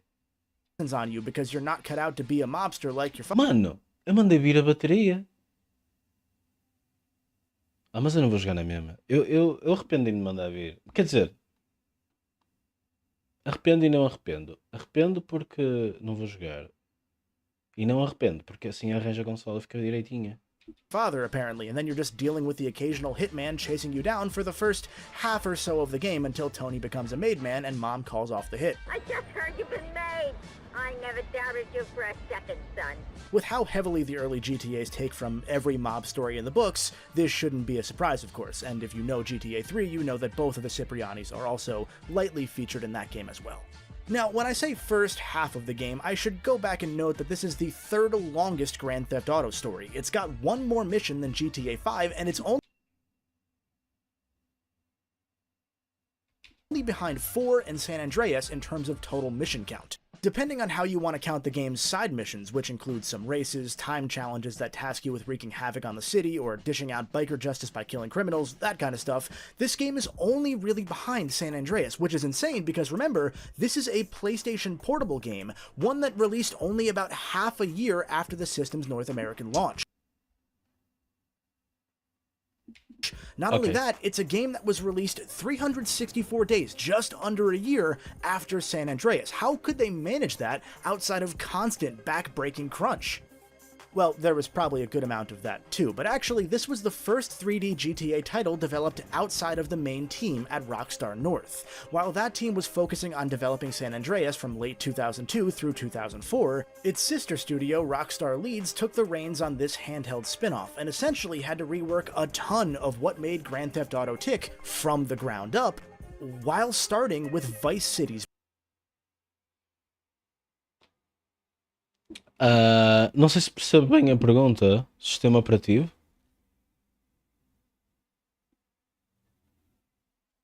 Referes-te ao quê? Space, not San Andreas's. Where the mainline quer dizer com Grand Theft Auto operar? games used the renderware engine to handle their graphics rendering, the Leeds team had to fork off a heavily modified version that essentially became its own rendering engine to cater to the PSP's much different, much weaker hardware specs. To transfer everything over one-to-one would have led to huge issues with constant pop-in, loading issues, and not being able to render the amount of different characters or vehicles on screen at once that would be needed to emulate this bustling cityscape. Additionally, they were limited by the PSP's disc format. UMDs only had 1.8 gigabytes available in space, less than half This looks of what amazing, the PS2's though. DVDs could work with at the time. Transferência de fecheiros. A PSP é super tranquila. Eu lembro-me de fazer uma coisa que era pegar num cabo, ligar ao PC e estar a andar de moto. How could you achieve Espera, tu nunca tiveste uma PSP? Ah! A PSP era super acessível. Era por isso que toda a gente tinha uma. achieve the now expected GTA experience with Hackeada, claro. a city that didn't feel lively or was full of freezes or stops or loading screens or Mano, queres ver o quão tranquilo aquilo era? Tipo, eu não era nenhum computer wizard, mas tipo, eu via séries na PSP no comboio. Em casa passava para lá. É isso, mano. É só meter um cabo. without a number of USB. radio stations to draw you into the setting and keep you entertained with all of the sardonic commentary you'd expect from this series. It honestly shouldn't have been possible so soon in the PSP's lifetime, really, and yet the biggest compromise Olha, tenho pena. that this game had to take is that it will cut to a little loading screen when you're crossing bridges or taking the ferry between each of the game's 3 islands. Other than that, and obviously again some draw distance things, this is the full GTA experience on a handheld. It's got 10 full radio stations, Looks one amazing. more than both GTA 3 and Vice City had, as well as an 11th radio station similar to both of those games, Xbox and PC. Tu gastavas assim tanto dinheiro em música? Versions that lets you use your own saved MP3s. The city feels remarkably lived in thanks to all of the tall buildings, limiting how far the game would usually need to draw, meaning that more power can go into rendering more vehicles or pedestrians instead. Surprisingly, it does this without relying exclusively on cloning whatever car you're driving as well. There's a variety of vehicles almost all the time. Liberty City's not just a straight one-to-one recreation of GTA 3's either, as many buildings are changed or under construction to play into the whole prequel. Como é que é, meu amigo Vitar? Tens vários instrumentos, tiveste uma formação clássica. Ok. Thing. Many of the tunnels and Fair bridges enough. between the islands aren't finished yet, so there's a new ferry system that you can take. Some of the high-rise buildings are still under construction. There's an entire neighborhood in this city that's very different in 3. We'll get to that one in a bit. And my favorite little bit of prequel lore, this game has motorcycles. Now, Rockstar didn't add bikes into the mix until Vice City, so to explain this little retcon, it's stated that one of the car manufacturers pushed the city to ban motorcycles sometime between Liberty City Stories and GTA 3 to try and boost their car sales. Very few That's of these funny. changes seem to have been made to compromise and fit the game better onto the PSP, though. These were mainly stylistic changes. I mention them because it shows the effort that went into not just making this a direct translation of GTA 3's world, and instead trying to give the countless players that spent hours and hours exploring Liberty City something new to discover. Playing this game knowing its limitations, it's just so impressive. To pull all of this off, the Leeds team collaborated with its Rockstar North co-workers to repurpose the new compression technique VCS? Vice City Stories? Isso é PSP. that were being developed at the same time for San Andreas, trimming down essentially every asset and texture to its absolute Também saiu na PS2. bare minimum, Esqueço-me and sempre. even having to organize all of the data onto the UMDs E no in PS3. specific configurations so that the game could stream the data in chunks rather than constantly. After all, you kind of want to limit how often the disc has to spin inside a handheld where the player is constantly moving their hands or risking dropping the entire system. Now, of course, there are some hiccups that came with how the game modified its loading and data streaming. Sometimes, actually pretty frequently sadly, the game loads you right from a cutscene into the game without any warning. Where the other GTA games might have a little scripted sequence showing Eu queria enemies ter running jogado. into Eu queria ter jogado. Não houve razão para não jogar. Quer dizer, houve. Eu era a única pessoa que não hackeava a PSP. the area to fight you, or Então fui a you única getting pessoa into que a não jogou todos os jogos da PSP que existiam. vehicle before a driving section. Here, it just suddenly drops you right into gameplay, meaning that you can get punched in the face or shot at before you even have a chance to move. Given how good the enemy aiming is in this game and how hard it is to maintain your health at times, it's not ideal. In particular, I want to shout out the Boa noite, Vita, tudo bem? audio compression, because while some lines do sound a bit more clearly canned than others, it's a testament to the technical wizardry that Rockstar Leeds was known for that they fit nearly 80 full songs onto the radio, totaling about 6.5 hours of radio time when the talk shit. radio station is included. Também tem que ser. O Vice City? Original, não era fácil? On top of all the voiced dialogue A minha missão preferida era aquela que o pessoal dizia que tinha mais dificuldades. Hoje supostamente fizeste anos. Parabéns, Vita, pessoal. Parabéns. Parabéns a vós. Como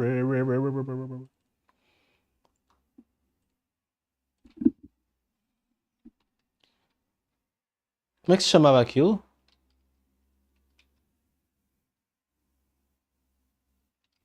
Como é que se chamava aquela... Peraí.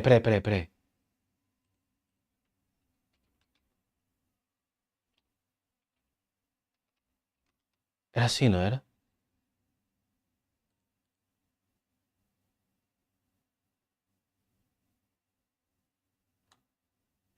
Espera,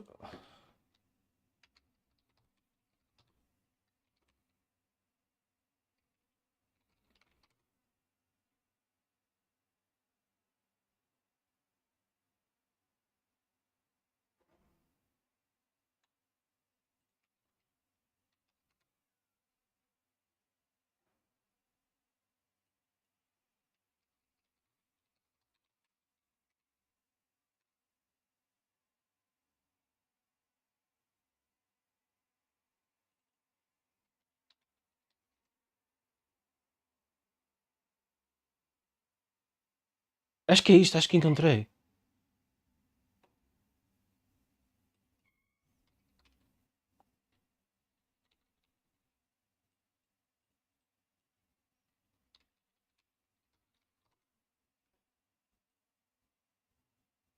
É isto?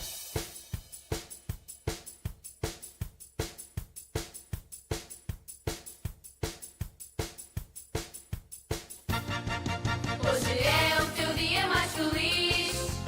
Vai ter festa como você quis. Com você vamos participar. Não era esta a música? Todo mundo vai gostar. Ou Solte era? as asas da imaginação e vem cantar connosco esta canção. Parabéns para você nesta data querida. Muitas felicidades, muitos anos de vida. Parabéns para você nesta Acho que basta pôr isto. data querida. Muitas felicidades, muitos anos de vida. É big, é big, é big, é big, é big. É hora, é hora, é hora, é hora, é hora. Parabéns. Hoje é o teu dia mais feliz. Parabéns. Vai ter festa Boas, como muitos você quis. parabéns. Com você vamos participar. Parabéns. Todo mundo vai gostar. Parabéns. Solte as asas da imaginação e vem cantar connosco esta canção. Obrigado, Pai. Parabéns para você E a todas as crianças do nesta mundo. data Parabéns. querida. Muitas felicidades, muitos anos de vida. Parabéns Ai, para você não estava à espera. nesta data querida. Muitas felicidades, muitos anos de vida. Foda-se. É big, é big, é big, é big. É hora, é hora, é hora, é hora, é hora.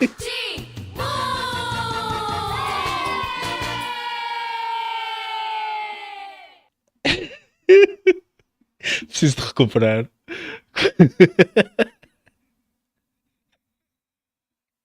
Isto foi muito improviso. Muito improviso. Parabéns, Bita.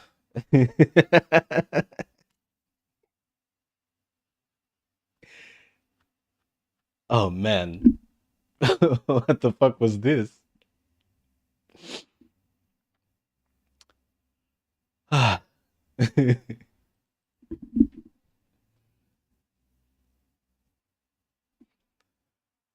Olhem, e então? Arranjaste um bolo? Fizeste um bolo? Se não fizeste, vais fazer. Bolo de amêndoas?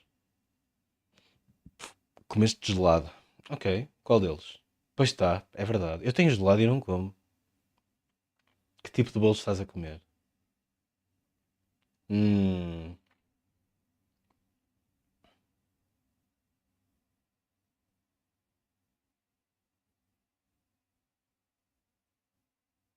Eu comprei um bolo no Mercadona. Estou-me a lembrar, quando fiz anos. Um bolo de felicidade. Acho que comprei daqueles. Como é que se chama? Cheesecake. Eu gosto de cheesecake. Pistachas são muito caros? Pregue.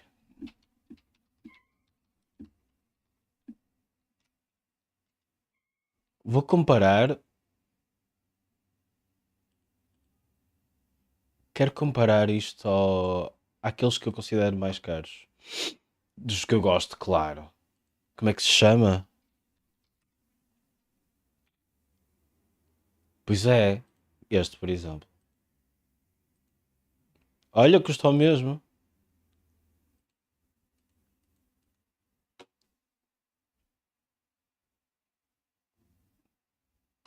É muito. É muito guito, meu. É que depois vais a ver o outro, como é que se chama?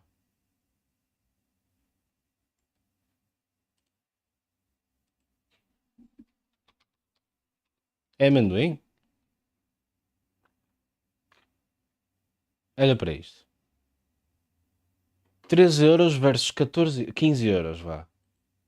Ou pronto, 4 € versus 15 €. You want to chug almond milk. Caso estou a precisar de arranjar coisas mais leves. O que eu costumo arranjar é muito pesado. Leite meio gordo. Acho que está demais. Eu não queria tomar um pequeno almoço e depois ter que ir para a cama, caralho. For the rest of the game. They actually achieved this by setting each radio station, ads and commercials and all, vegetal. as one compressed looping 25 to 30 Ok. Vamos tentar não me esquecer quando estiver na próxima vez no continente. minute audio track rather than a more dynamic mix like in É preciso previous qualquer coisa games. diferente. And they covered it up by cutting in some breaking news stingers that would sometimes interrupt to talk about story events. Now, although that means, for example, if you listen to the talk radio station, that you might hear Laszlo taking the same listener call a few times from some guy yelling about wanting to eat people, Rockstar really had a weird cannibalism thing going on around this time, but whatever the case, it's a smart solution that played into Leeds' compression strengths. There's a reason that Rockstar acquired this studio after seeing them get half an hour Max of Payne? Max Payne's actual voiceover onto a GBA cartridge. É incrível como eu nunca vi o Max Payne na Game Boy Advance, não sabia que existia, mas olhei para isto e foi logo, isto é Max Payne, there's no way. Eu já não olho para Max Payne há mais de 15 anos, mas An hour of Max Payne's actual voiceover onto a GBA cartridge. The American dream come true. Now, of course, you That's can incredible. obviously still very much tell at times that Ao this suave is a aveia. PSP Olha, game that's based more deve ser isso que eu quero, leite de aveia. on GTA 3 and Vice City Provavelmente é isso que than eu quero. San Andreas. There's, for example, a good bit Dá para more misturar pop-in leite de than the aveia com PS2 coisas? games had, alongside some expectedly weak textures considering the game's supposed to run at a resolution of 480 by 272. Tony moves pretty stiff. I mean, look at his posture. Dude's asking for a lifetime of neck pain. But outside of some control compromises, this controls exactly like you would expect from GTA. In fact, it's arguably better in some aspects. All of the car models feel unique, fast and responsive, a great balance of the arcadey handbrake sliding you would want while Leite still having weight to the aveia. cars. Só para não me esquecer. I actually got the urge to make this video after replaying Vice City's, again, heavy air quote, definitive version, and realizing how rough that Posso meter cereais? game's controls actually were, and going right from that game's slippery ice physics on every single vehicle to this one feeling exactly like you remember GTA feeling, man. The fact that the vast majority of the time Wait, qual é o jogo que ele está a dizer? version, and realizing how rough that game's playing Vice City's, again, heavy air quote, definitive version, and realizing how rough that game's controls actually were, and going right from that game's slippery ice physics on every Estamos a single falar de vehicle quê to aqui? this one feeling exactly like you remember GTA feeling, man. The fact that the Até já, Bita.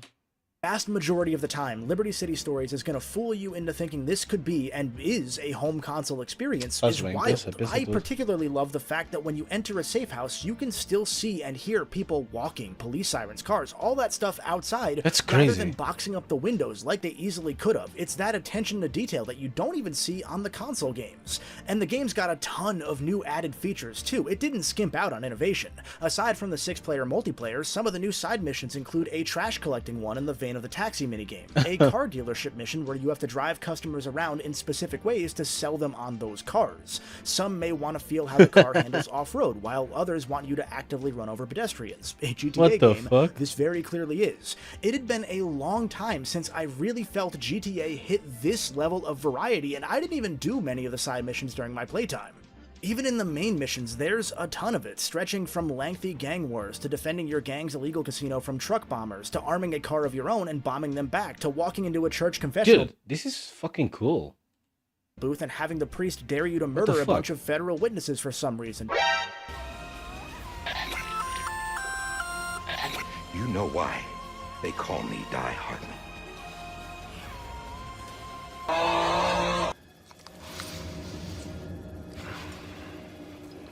Did you like it? To killing the mayor, to rigging the next mayoral election to replace the mayor you killed. O'Donovan's a communist! O'Donovan has 3 wives! And all of those, by the way, happen in the first few hours of the game, working to teach you the differences between each of the 6 wanted levels in a surprisingly organic fashion. It's the kind of thing that felt better done than really any prior GTA story. So many of these new little mechanics were introduced at a steady tick and early on to help LCS stand out from the 3 console games, while still standing firmly against them as an equal. It's not all perfect though, since we do run into many of the issues that you'd probably expect from a 3-dimensional game on a system with only one analog stick. The biggest one LCS runs into is that there's no way to crouch, and with most guns, sorta like in San Andreas, there's no way to move while you are aiming and shooting at enemies, only in this case, there's no weapon experience system to grant you that ability later on. Although the HUD takes after San Andreas, the less precise aiming system from the prior games is here, so you can't just lock onto headshots, and the enemies happen to have better aim compared to the console titles too, just to kick you while you're down. So most gunfights end up with you standing around, holding down the fire button, taking a ton of free damage, and really hoping you won't die. There is also a free aim that helps a good bit since you can't move anyway with the guns that matter, although it's a bit unwieldy on the PSP version since you've got to be in range of an enemy to lock onto them in the first place, press down on the D-pad, and then move your hand back over to the PSP's analog stick to control the aim after that. Some missions compensate for this by giving you frequent health or armor pickups, but the game really goes its hardest with combat in the first couple hours while not letting you buy armor in the ammunition shops until much later on.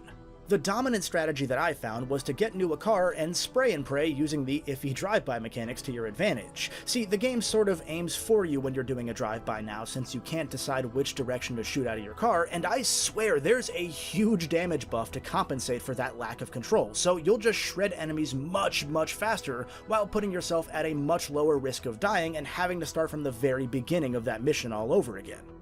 At the very least, if nothing else, this is the earliest GTA to start leaning away from locking you into using one vehicle for entire missions, allowing you to swap out if one gets too damaged most of the time, instead of your allies just sitting in an exploding car and forcing you to again start over from the beginning of the mission. Not every mission gives you that freedom, but a lot more do than I recall in San Andreas or earlier. Since Rockstar felt the checkpoints weren't worth investing time into until about 2009, we just have to count ourselves lucky that many of LCS's missions end up on the shorter side to play into the whole portability aspect. While there's a really strong mission variety by GTA standards, they're usually not going to be as complex as some of the console games' missions, and for what it's worth, I think that works to this game's benefit since the missions end up being a bit shorter. Now, the story behind those missions, the story doesn't, it doesn't really matter at all. It's just an excuse to do a bunch of really stupid and mostly fun missions by way of a lengthy multifamily mafia war. Então o que é que és comentar na PSP? Podemos meter o Type Zero? Ai não, mas isso já está na PC. Entretanto já passaram 20 anos desde que eu quis isso.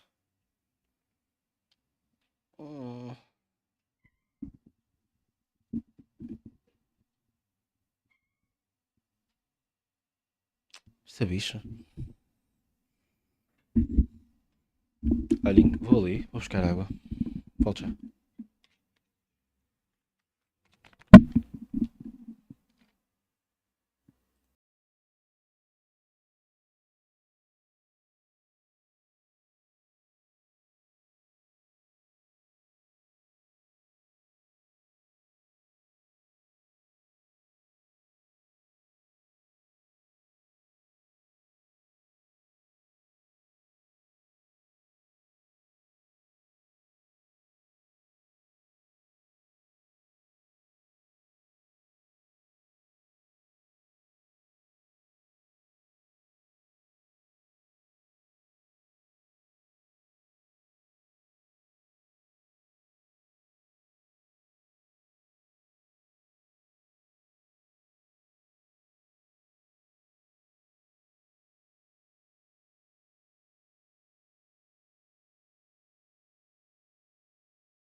Hello! to get us up to Estou the de events of volta. GTA 3.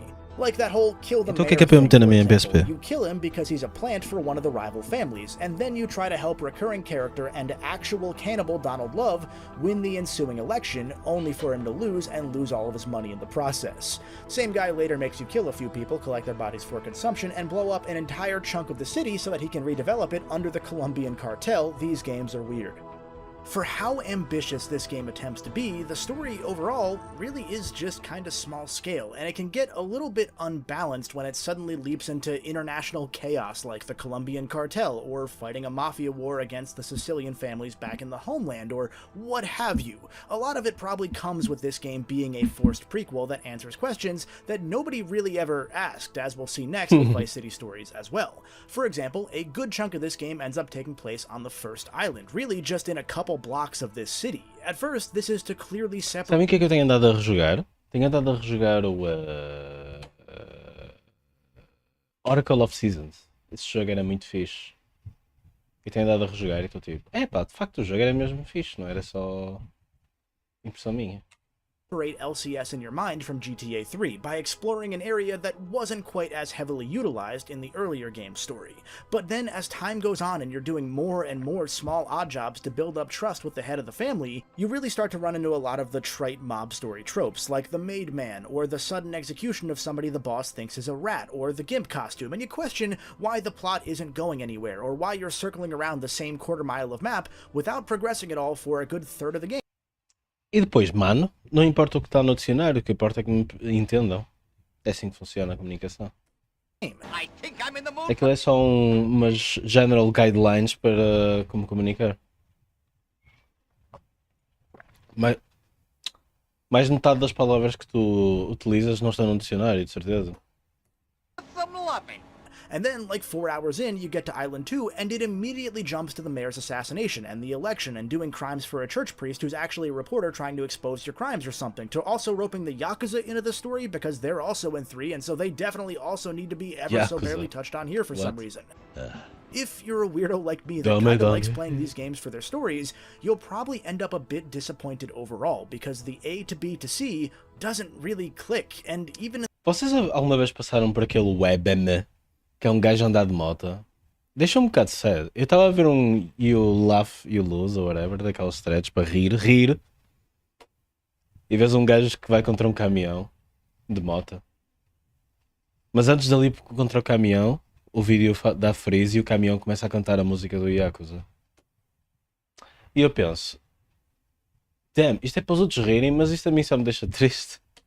In the context of GTA 3's story, a lot of it feels unnecessary, like kind of fluffy. As a small-stakes, isolated mob war story, I like a good bit of what it did. There is something novel about seeing that San Andreas gang war sort of vibe featured more heavily throughout the game rather than just for the first 15 or so missions, but then the game develops into wiping out random characters from Vice City because there needs to be a way to rope the cartel into the mix. There are so many characters that are introduced solely for the sake of being killed off to motivate other characters 3 years later in GTA 3, like the leader of the Yakuza and his wife who hates him and asks Tony to kill him before she then jumps out of a window. If this game had been planned from the start of 3, a lot of these narrative ties could work. GTA 4's three-pronged story kinda showed that, but in practice, most of this game's cast gets essentially no fleshing out because they show up for a couple missions, if that. Now, despite that, I was very quickly in turn my brain off and enjoy the ride mode, maybe because Vice City had taught me not to pay attention to these stories. Because, man, if you haven't played Vice City in a while, that game's story is trash. And if you don't really question the story at all, you're gonna have a really great time, if one that maybe starts to overstay welcome a bit by the end, as things continue to go further off the rails. It ends up feeling, fittingly, like a mishmash between the first two 3D games and San Andreas. It's got a surprising number of San Andreas' mechanical improvements, particularly to the vehicle physics, but then it falls back into some of the weaker design elements of the earlier games, or some of the more paint-by-numbers missions and story beats that aren't really motivated or fleshed out ever as much as this is something from the... Paint-by-numbers? What does that mean? Writer's favorite crime shows or movies, but with some more fart or sex jokes. It's the kind of game that you look at today as more of a technical achievement than a stellar game that stands up to the acclaim of the first three 3D games, and really that's how it reviewed eu adoro technical achievements. at the time as well. Which brings us to the second of the two GTA Stories games, 2006's Vice City Stories, a game that's even more ambitious and, honestly, much more fun than its predecessor.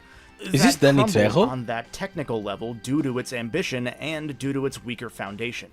For example, despite the game having a stronger and more consistent draw distance than LCS, because the skies of Vice City have always been so much more open due to a comparative lack of skyscrapers, it leads to almost no cars or pedestrians ever being on the road. The PSP just can't handle doing both at once. And yet, despite being arguably too powerful a game for the PSP, this rightfully feels like the culmination of everything in this 3D era of GTA games. So much so that it's a shame that this is the only modern GTA completely delisted due to music licensing, because it's one you absolutely should experience for yourself.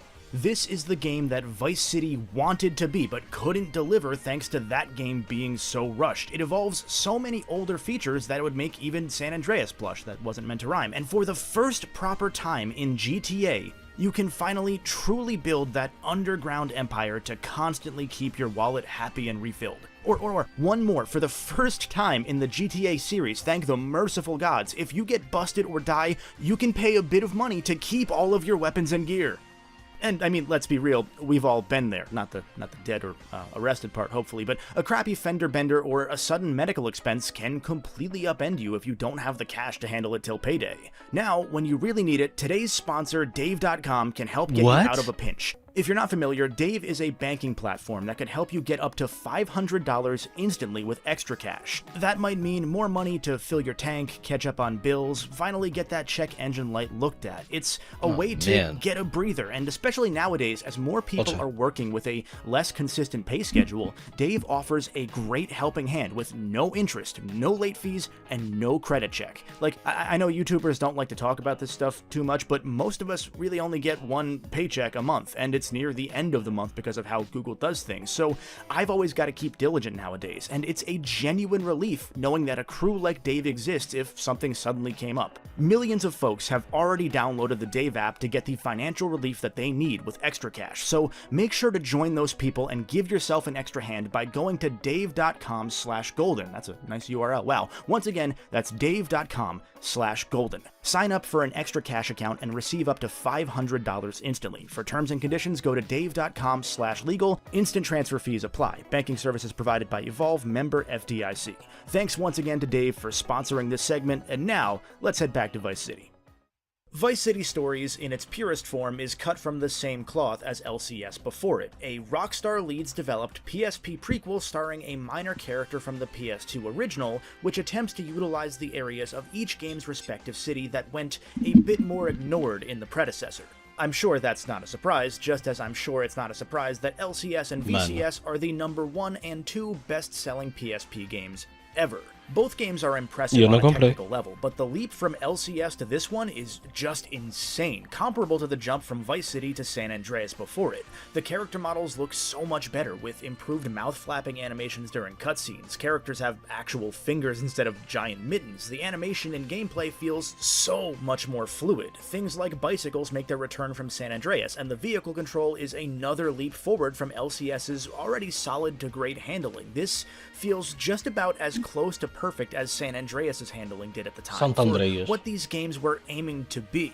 Hell, this game even has the most substantial hand-to-hand combat system in the series up to this point, and maybe even up through GTA 4 depending on your taste, including the ability to grab enemies, throw them down to the ground, mount them for some grounded punches, or something I totally missed through my entire playthrough of the game because it's never really useful. You can stealthily sneak up behind somebody and just snap their neck while grabbing them, which is, it genuinely comes off to me like the Leeds team knew going in that there was absolutely zero chance they would ever get to do a San Andreas Stories or even just a Los Santos Stories because of the PSP's hardware limitations. And so here, they went all in on making this a San Andreas sequel in all but name. I mean, for one of the first missions you do has you moving boxes with a forklift while under pressure. That's straight out of San Andreas, although this time you're not pressured by enemy fire, but an actual fire. Vice City Stories has more interiors than San Andreas had, which is saying a lot since that game had that whole house robbery side mission set with a bunch of unique house layouts. For this PSP game to have added more, it's just... Vocês lembram-se disso? E Santo Andrés é o melhor, mano. Again, insane. A fundamental part of VCS is an evolution of that game's gang war territory thing that San Andreas had going on, except here, you're building your own underground business empire by sieging 30 entire building sites across the city's 2 islands from rival gangs. You're building them up from a selection of 6 different business types, each with a small, medium, or large tier that'll generate different amounts of money. Each building has its own exterior and interior for every permutation therein, so a loan shark building will look different from a protection racket, and a small loan shark building looks a lot different than a big loan shark building. Although you could purchase income-generating properties a couple times in the earlier games, and a good bit more in San Andreas, this combination of that game's investment and gang war systems is night and day, all the way down to you automatically getting paid at 4 p.m. each day rather than having to run around to each property on the map to collect manually, which was never really worth doing with how low the income caps would be, so let's be real here, we were all just going to use the money cheat anyway. Here, you don't really have to. Each of your properties has a few different states of damage that it'll show visually if you let it get attacked by rival gangs to show that it's a less effective moneymaker now than if it was at full health. And in addition to housing members of your gang inside that you can recruit and bring along with you throughout the city, just like in San Andreas, all 6 of the business types have their own set of dynamic missions that'll increase your potential earnings from that type of business should you complete those missions. Think like a much more involved version of the vigilante or ambulance or firefighter or taxi missions throughout all of these games, except that these ones save your progress, so you don't need to do all 6 or 15 missions in one go for that particular business type. This, like vocês... Alguém aqui jogou Santo Andreas? Eu lembro-me de pegar no helicóptero tipo, a maneira de ficar podre de rico sem truques, sem cheats, era pegar naquele helicóptero militar e fazer missões de polícia. Às vezes fazias uma missão, dava-te o dobro e aquilo era invencível. Então era só voar e disparar. Tinhas dinheiro infinito. Said earlier, is the game that Vice City wanted to be. You build a crime empire as a substantial and congruent side section of the game, rather than just through a handful of missions that suddenly tell you that you're the king of fake Miami. As a result, the mission variety is right up there with a San Andreas, albeit with a more challenging slant since both of the stories games were designed to target GTA fans specifically rather than just the general audience, and so the teams were willing to push the difficulty a bit and experiment more. Estavam a apontar para 30, I don't know, experimented with checkpoints maybe, but like San Andreas before, this game at least has the trip skip feature if you fail a mission or die or get busted during one, so that you don't have to drive all the way back to the start of the mission. Vice City Stories is, in many ways, the ultimate classic 3D GTA experience, the culmination of every prior game's ideas thrown in with marked improvements, incredible quality of life features like that ability to bribe back your weapons after getting wasted or busted. God, this game's hidden package equivalent, in addition to being 99 red balloons, which is just cute, they have an option to automatically mark on the map which one of those balloons you've gotten, rather than force completionists to just run around the world slowly with a guide looking for that pesky last one. Even later games didn't do that. Outside of some of those performance issues I mentioned earlier, a choppier frame rate at times, especially in the main Vice City island, the one that you start in Vice City, but the second one you get to here, and outside of some annoying hiccups like you for some reason taking a lot of damage to your actual health or armor when you're in a vehicle, which traditionally in these games meant the car would take damage rather than you, it's a little weird. Wow. There are very few negatives besides those to Vice City Stories gameplay. That's so weird. It's almost a crime that this is the only game in the modern series that's not playable on any platforms or even available on phones due to licensing issues, because it is the hidden swan song for this era of Grand Theft Auto prior to its move to HD. Now, for all of my gushing there is a catch. The font really sucks and it's hard to read when you change radio stations. No, but sadly, the other thing that carried over from LCS is that this is a prequel, narratively speaking, that nobody really asked for, that wasn't exactly planned for, and that doesn't really feel like it justifies its existence as a satisfying addition to the greater GTA narrative from this 3D universe era.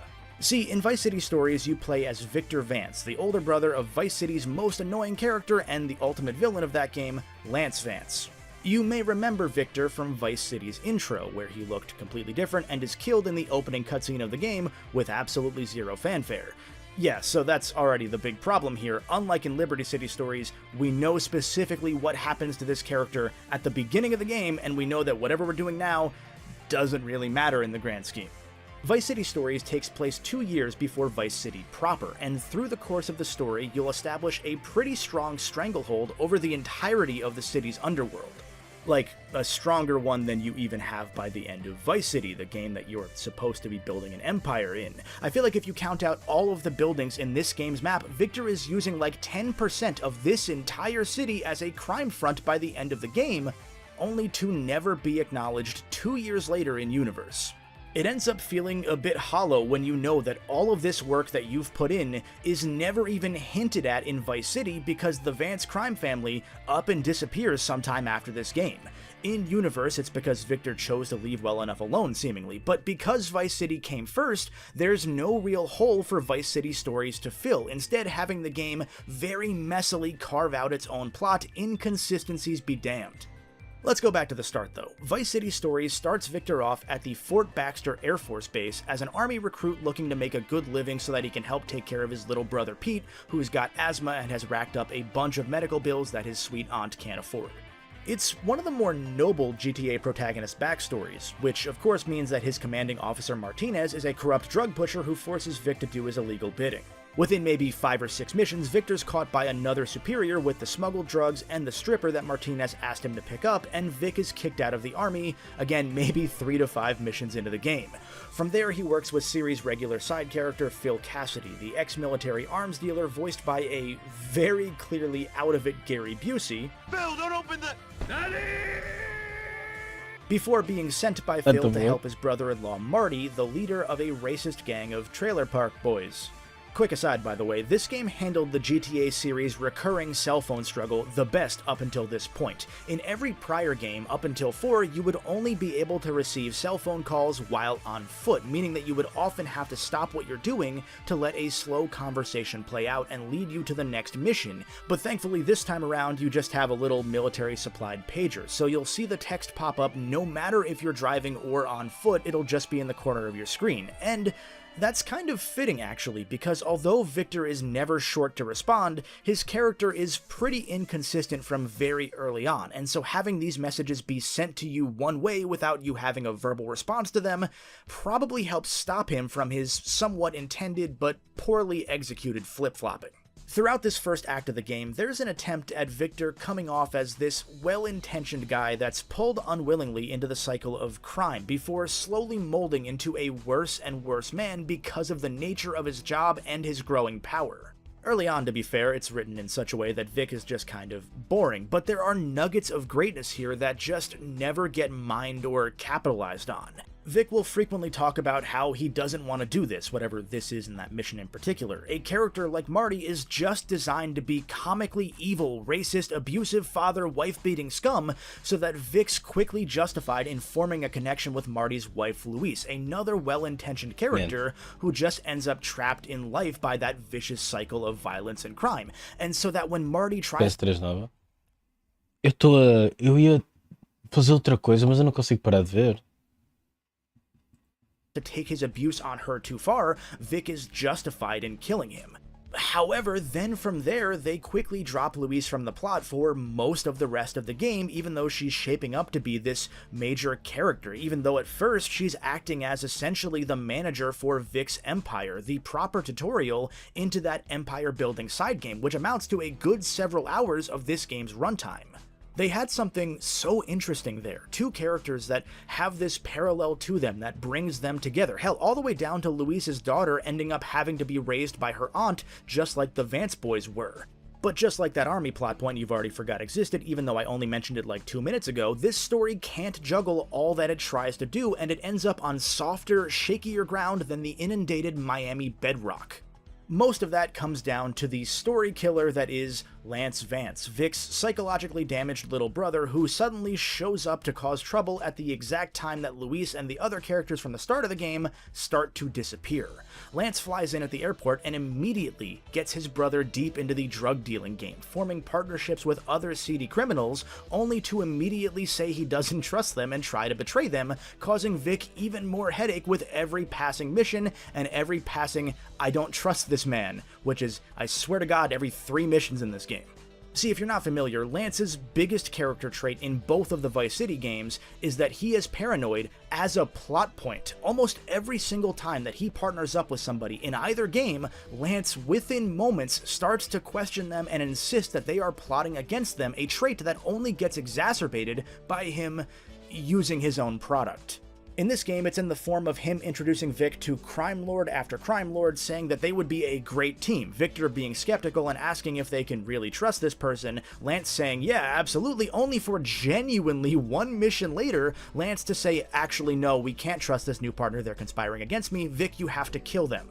It's transparently this retroactive way of justifying how inconsistent Lance's writing is in Vice City, due in part to that game being so rushed and having so much of its story told by way of cell phone calls, which, if you remember what I said earlier, you can just miss if you aren't on foot all the time. But instead of giving a deeper motive behind the dude's paranoia, they just kind of go all in on him being batshit insane in a weird, haha, funny way most of the time, which turns the story into Não tenho pensado em nenhum jogo, por acaso. Ainda hoje pensei nisso. Pensei que não tenho tido vontade de gastar dinheiro.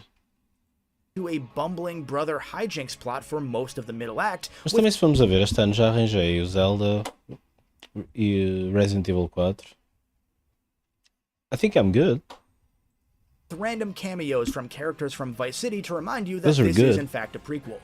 Oh, and also Phil Collins. There's just an entire mission randomly tossed into this game where you defend a real Phil Collins concert from sabotage because Phil's Phil agent Collins. wronged the cartel. Kinda surreal, and this makes Phil Collins, fun fact, the first celebrity to appear in GTA as themselves. Anyway, I could go deeper into Vice City Stories plot mission by mission. Replayability? Tem. E eu, em vez de replayar, pus-me a jogar outros jogos. Mas tenho que continuar a replayar porque é fixe. Because there really are a lot of fascinating threads that sort of just get frayed rather than tugged on, but the short of it is that Victor, from the moment Lance shows up, starts bouncing back and forth between hardening criminal and that good guy in a bad spot that he was at the start of the game, only not in a way that shows internal conflict as much as poor writing consistency as it juggles 2 different sorts of plot before hastily looping them back together by the end. Eu como não sou um achievement guy, não preciso. Mas como é que se chama esse site?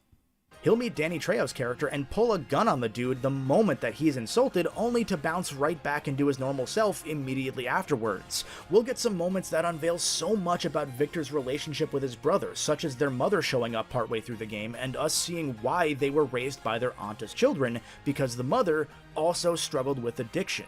And those moments inform further moments, like Victor snapping at Luis later in the game when she suddenly shows back up for no reason doing drugs with Lance. He's a dude upset at his sort of partner because he sees the cycle starting to repeat and he doesn't want Luis's daughter to be another victim of that cycle.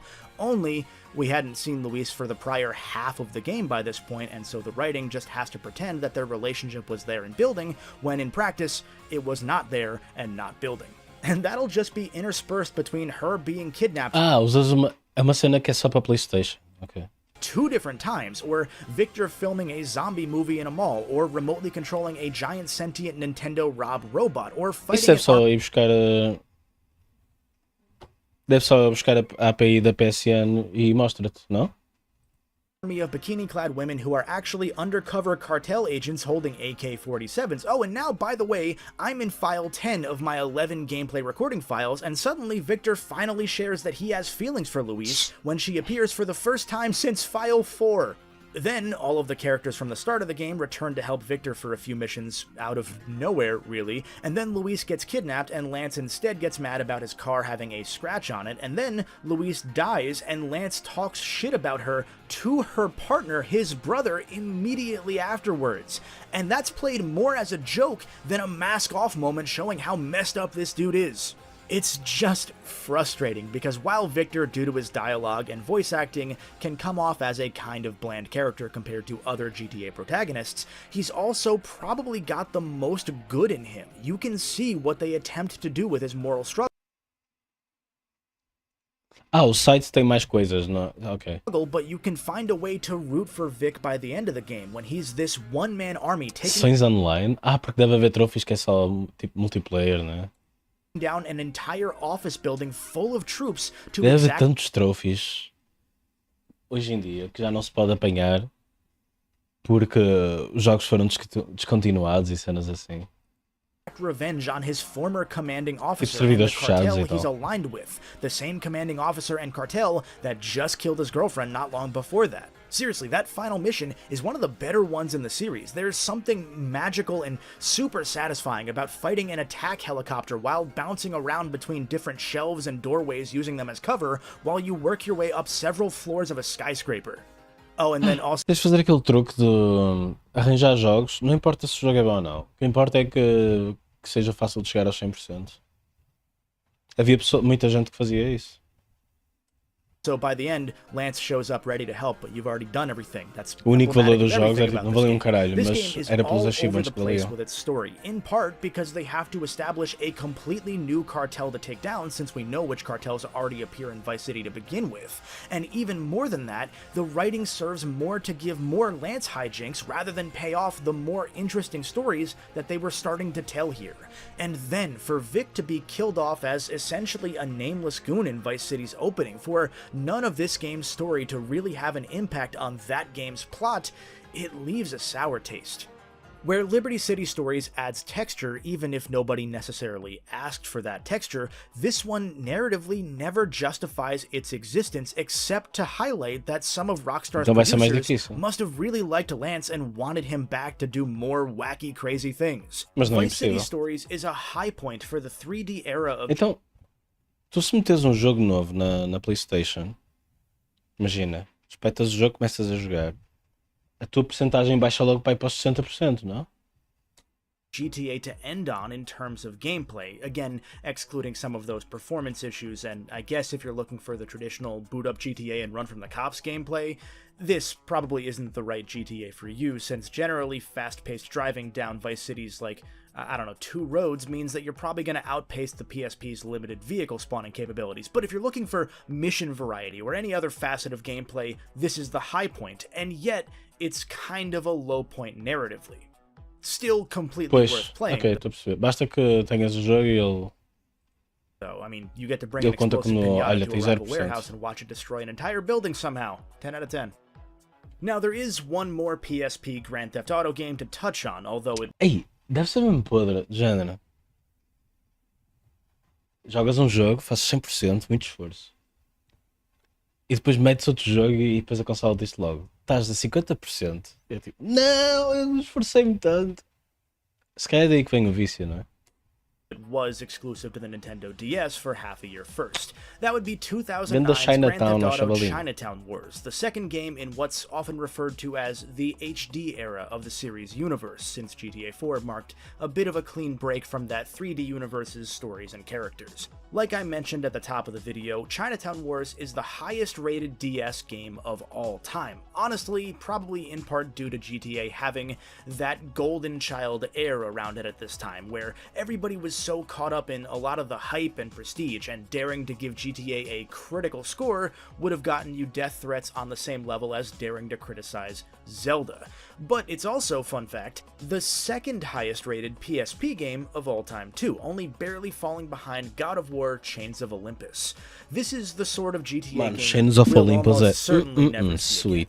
Obviously, Sinceramente, se não existir um pouco o fenómeno Number Goes Up. Sim, claro, é essa a cena dos achievements, não é? the side and even mainline Do Task Number Go Up. E tens aquela cena do. Yeah. That's okay. Online games in general have fallen by the wayside in recent That's fine. years since they can make a lot more money selling you in-game money and adding more missions to GTA Online. Wonderful. But can you imagine Puta de sono. Rockstar greenlighting a top-down Nintendo Sabem o que é que eu fiz ontem para adormecer? É verdade. É verdade. Banho de água fria. game that harkens back to the original 2D E por causa disso, de manhã, não me apetecia levantar. O que é muito positivo, para mim. Eu não me lembro da última vez que isso me aconteceu, sequer. GTA games, while also being directly placed into the world and narrative of a game like GTA 4 just because? On some level, you can't even really tell who the target audience is here, because odds are most people playing GTA 4 on their Xbox or PS3 aren't gonna pick up a DS game, and it showed. Chinatown Wars, by all indications, is the worst-selling Grand Theft Auto game outside of one of the other Nintendo GTA games that we'll be talking about shortly. Really, what this game comes off as is one massive flex, between interviews at the time sharing that the game had over 800,000 lines of code, more than San Andreas they'll have you know, or breakdowns of the game's genuinely impressive GPS feature, functioning identically to GTA 4's and highlighting the best legal traffic route to your objective or marker, like every GTA game and really every Rockstar game has done since GTA 4, or the full set of radio stations featuring instrumental tracks composed by Deadmau5, among others. It was 2009 after all. Or just the fact that this game has a one-to-one recreation of GTA 4's map, with the exception of... Sabes uma cena? Também deve haver outra coisa. Deve ter um efeito de relaxamento. É assim que se diz? Relaxação? Não sei como é que se diz. Efeito de relaxamento. Eu não sei se é isto. Onde é que está o vídeo que eu estava a ver?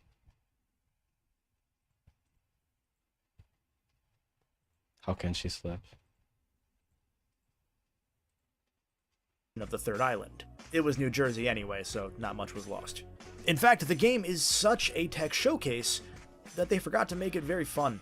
Yeah, so this was kind of disappointing. I remembered my time with Chinatown Wars very fondly. In particular, the fun subgame where you could trade different drugs in a fluctuating economy. One area might have been selling a particular product low and buying another one high due to demand there, and it was fun being able to quickly earn absurd amounts of money in these games without entering cheat codes, another way to better memorize parts of the map based on which buyers and sellers were on which street corners. It added to the usual loop of driving to and from missions, even if very quickly you might just start taking taxis instead to skip the travel.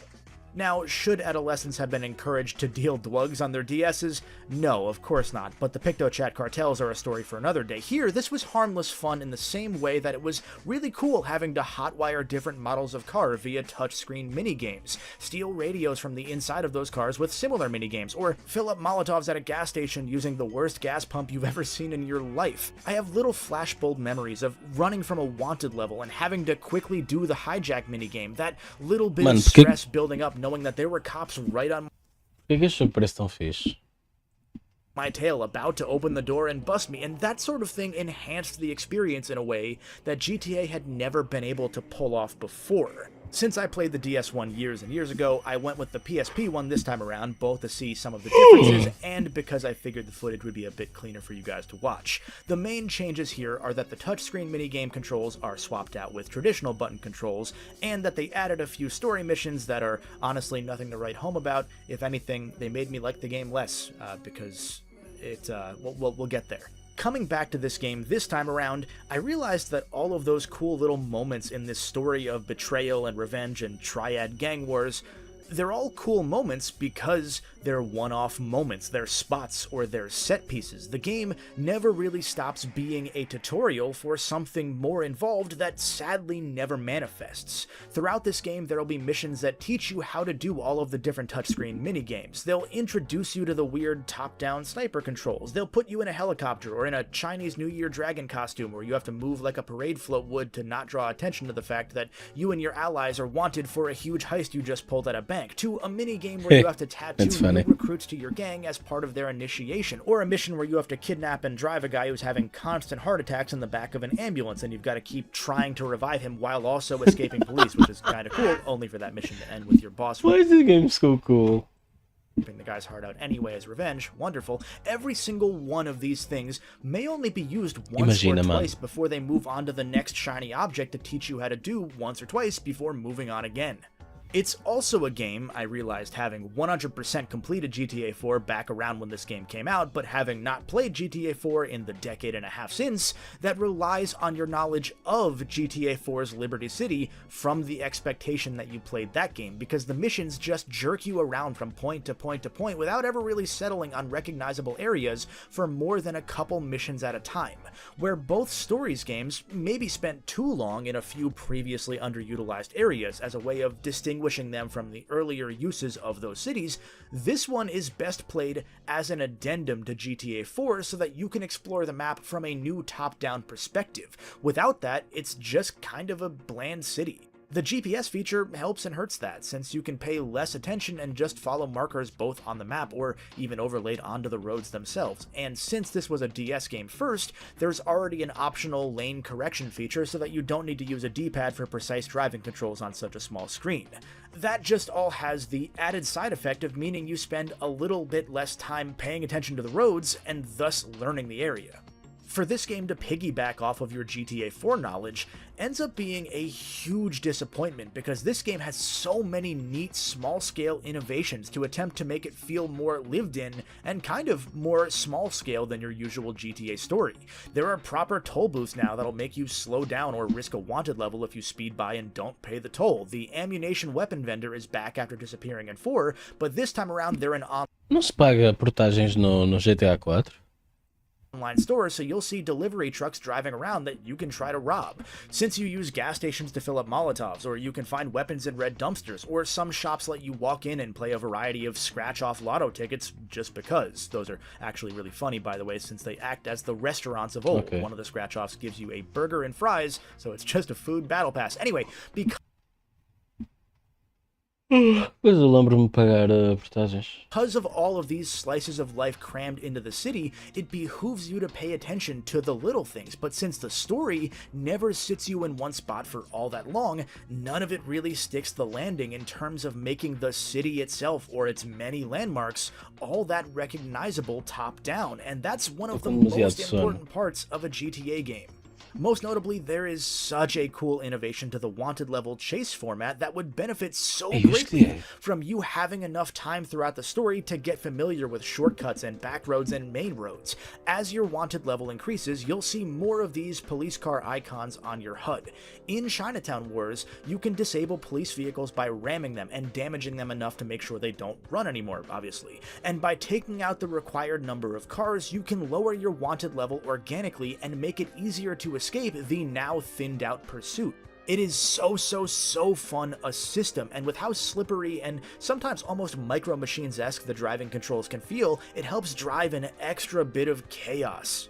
But what really stands out to me the most with this game's struggles is that because Chinatown Wars can't rely on bystander dialogue or the radio ads and spoofs of contemporary media to help get you in that snarky, cynical mindset, it has to pack all of its cynicism and self-aware edginess into either the emails you get by way of your smartphone, most of which are story-related, but occasionally spam messages will pop up, or the edge will instead be packed into the story's still-frame cutscenes. And it's bad. Putting aside all of the constant and immediate use of edgy buzzwords and insults, whether they be kinda racist or sexist or absurdly ableist, this might be the most poorly aged GTA edge you can find. Putting that aside, our protagonist Huang Li quickly and frequently responds to comments with quips about how he's a murdering drug peddler. Everybody's gotta have a one-liner in response to insults. One of the final lines in this game is one character commenting, "Your dialogue is weak and uninspired." Why is that here? Pretty much every character in the story is irredeemable, and not in the kind of funny way, just in the frustrating, I don't even want to do missions for you way, to try and grind at you like they grind at Huang.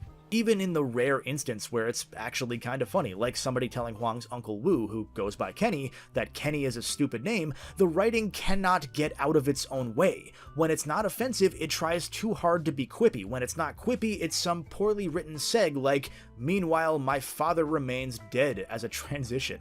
The main focus of the Chinatown Wars plot is on Huang looking for the person that had his father killed. He arrives in Liberty City to deliver a ceremonial sword to his uncle Wu/Kenny, as the sword determines who will be the successor of the city's triad groups for some reason. When he's shot in the head and left for dead upon arrival with the sword stolen from him, Huang works with Kenny to try and retrieve the sword while looking for answers. Very quickly, this unravels into a three-way power struggle for the title of successor between Kenny, the current head's son, and that same leader's top lieutenant, both of whom Huang also has to work for, despite them being just as insufferable as his uncle. Huang becomes an unwilling police informant when he's caught by the token corrupt GTA detective who's still trying to do some good, and then he also becomes an informant for the triad leader who suspects there's a coup attempt going on. It's a whole mess of a story featuring double and triple crosses, ultimately resulting in Huang's uncle Kenny making him kill the other two in the power struggle because Kenny somehow planted fake files in the FBI, or in this game's case FIB, incriminating the other two as police informants, only for Huang to find out that Kenny's master plan involved killing Huang's dad and stealing the sword as part of this whole power play, while running a separate shadow gang that was helping muddy the waters further. And then when Huang kills his uncle as revenge and the cops show up and watch him kill a dude, that corrupt detective who's kind of already on the run from the other cops shows up and orders those cops to let Huang go because he's a good kid, even though they just watched him commit several felonies. To quote this game's recap for the final mission of the game, "I think I won. It just feels like I lost. And I didn't get laid. This city sucks." That's pretty accurate for how this game feels at the end, honestly. Sidebar, pretty cool that they let you replay missions now. Still no checkpoints, but if you fail, they do just let you restart right then and there with a menu pop up instead of driving back to the mission marker. Oh yeah, and also, this whole ceremonial sword thing, his dad won that sword in a game of poker, just to further undercut the entire story. The game is full of cool moments, and honestly, I still find it really fun to play, but the connective tissue is, frankly, just kind of bad. I mean, for one, I haven't commented yet on these cutscene images. What... What are these? Every time I got to the cutscenes, maybe this is the intent, I don't know, I was too busy laughing at the really bad pictures than paying as much attention to the dialogue underneath as I maybe could have. Huang 100% of the time is just mouth breathing in response to any and everything. Even watching the early love interest character bleeding out in front of him, he just looks like a doofus. Oh yeah, here's another thing that my brain completely reconstructed, by the way. I remembered that this character Ling died in the story. I didn't realize they killed her off in Mission 2. It's a weird misdirect after having her featured so prominently in the marketing images, having her be the... Aquele site fixe.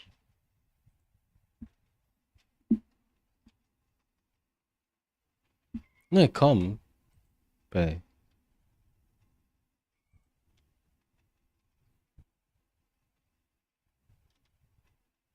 Que se foda para ser isto.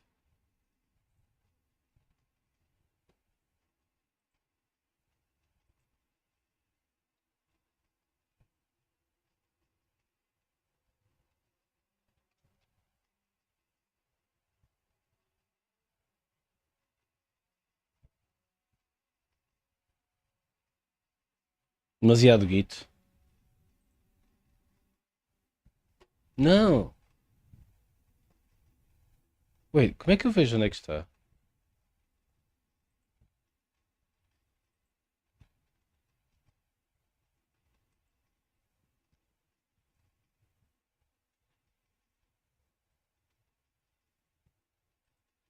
Epá, chegaram à Maia. The tutorial for how the game handles gunplay or rummaging through those specially marked red dumpsters for guns hidden by their gang, and then suddenly she's killed off in the end of that very same mission. Even those mission replay descriptions try to play up Huang liking her. Like, he says he had a lot of fun with her and that he misses her, but she's only in 2 consecutive missions, totaling maybe 10 minutes before getting killed off. She was really the only character that felt like she wasn't just a complete jerk too, Huang included, so the game just loses its humanity immediately. Those PSP bonus missions bring in one of the leader's girlfriends who's a TV reporter, and she's just as insufferable, making you commit crimes so that she can film them, and adding essentially nothing to the story other than another annoying body to bury and another reason to dislike her boyfriend as he continues giving you missions later on in the game. Also, like in GTA 4, there are a number of random stranger side missions you can find on the map, this time around more frequently featuring recurring characters so that you can get to learn a bit of their story. Honestly, these are maybe the highlight of the game writing-wise. They'll go from funny, like a hot dog vendor asking you to tail his wife because he's convinced she's cheating on him, only for Hot Dog Man to find out she's actually working the streets and then pay her because he really wants to get laid. Actually, I was going to say they go from funny stuff like that to kind of sad or touching, but I'm looking back at my notes and I'm realizing that the sad and touching ones are just as cynical as the rest of the main story stuff, so never mind. There's a lady who wants you to drive her around really fast and do a bunch of stunts because she finds out she only has a month to live and she wants to live a bit, followed later by you driving her to her lawyer's office because she was misdiagnosed and now she wants to sue for stress and harm done, and then she gets hit by a car immediately after getting out at the end of that mission because she was getting insufferable like the rest of the cast. So I guess that's cool. Another one is a dude buying up a ton of property only to jump off a bridge when he gets hit by a bunch of foreclosures and can't even find the keys to the only house he had left, and then you find the keys. He had dropped them right nearby by accident, and you take his house. The game can pull some cheap, dark laughs like that every now and then, but I'm sad to say that a lot of the substance of the game just isn't there in retrospect like I thought it was. The only reason that they killed that Ling character off is because there are 2 bonus missions that were tied to Rockstar's Social Club integration back in the day. You would have to link your account, then find 2 hidden lion statues somewhere in the city at one of these blue swirlies that the game never explains to you otherwise, so you just see these blue swirlies and think they're a thing, but they're just not. And then you get 2 bonus missions featuring Ling's brother who wants to get revenge and also ends up dying in nearly the exact same spot that she did. You never really get a win here. It's just constant yes, but. The main story's a spot fest, and while I find the gameplay itself, again, really fun because of all those little things they added and because of how different it makes itself and how much it can stand out thanks to all of that unique texture, the missions never hit second gear even though there's a constantly rotating carousel of variety to them, and combined with just plain poor writing, it's harder to get through than I ever would have remembered. I clearly play these games for more than just their mission variety, though. I'm in the minority where I also like a decent, if campy, story to help make it all worthwhile. If you're just trying to find a weird but fun GTA game, this is a different flavor that's honestly still cool to check out, just it did not age well, so I look forward to that. Also, the game's main theme was composed by Ghostface Killah and MF Doom. I didn't know where else to put that, so enjoy that knowledge. And speaking of things I couldn't really put anywhere else, there are 3 Game Boy GTA games, 2 on Game Boy Color and 1 on Advance, and this last part's going to go by pretty quickly because there's not very much to say here. Both of the GBC games are insanely impressive in the fact that they even exist whatsoever, because they straight up take the maps of the proper Grand Theft Autos 1 and 2 and plant them onto a tiny screen with few to no compromises outside of visual fidelity and coloring, of course. The first one is actually a regular Game Boy compatible game too, which means that it's Super Game Boy compatible, and that means that this Game Boy port of a PS1 game is playable on the Super Nintendo, and I find that cool. If you've never played the first 2 GTA games before, they're obviously very different from what you'd come to expect by now.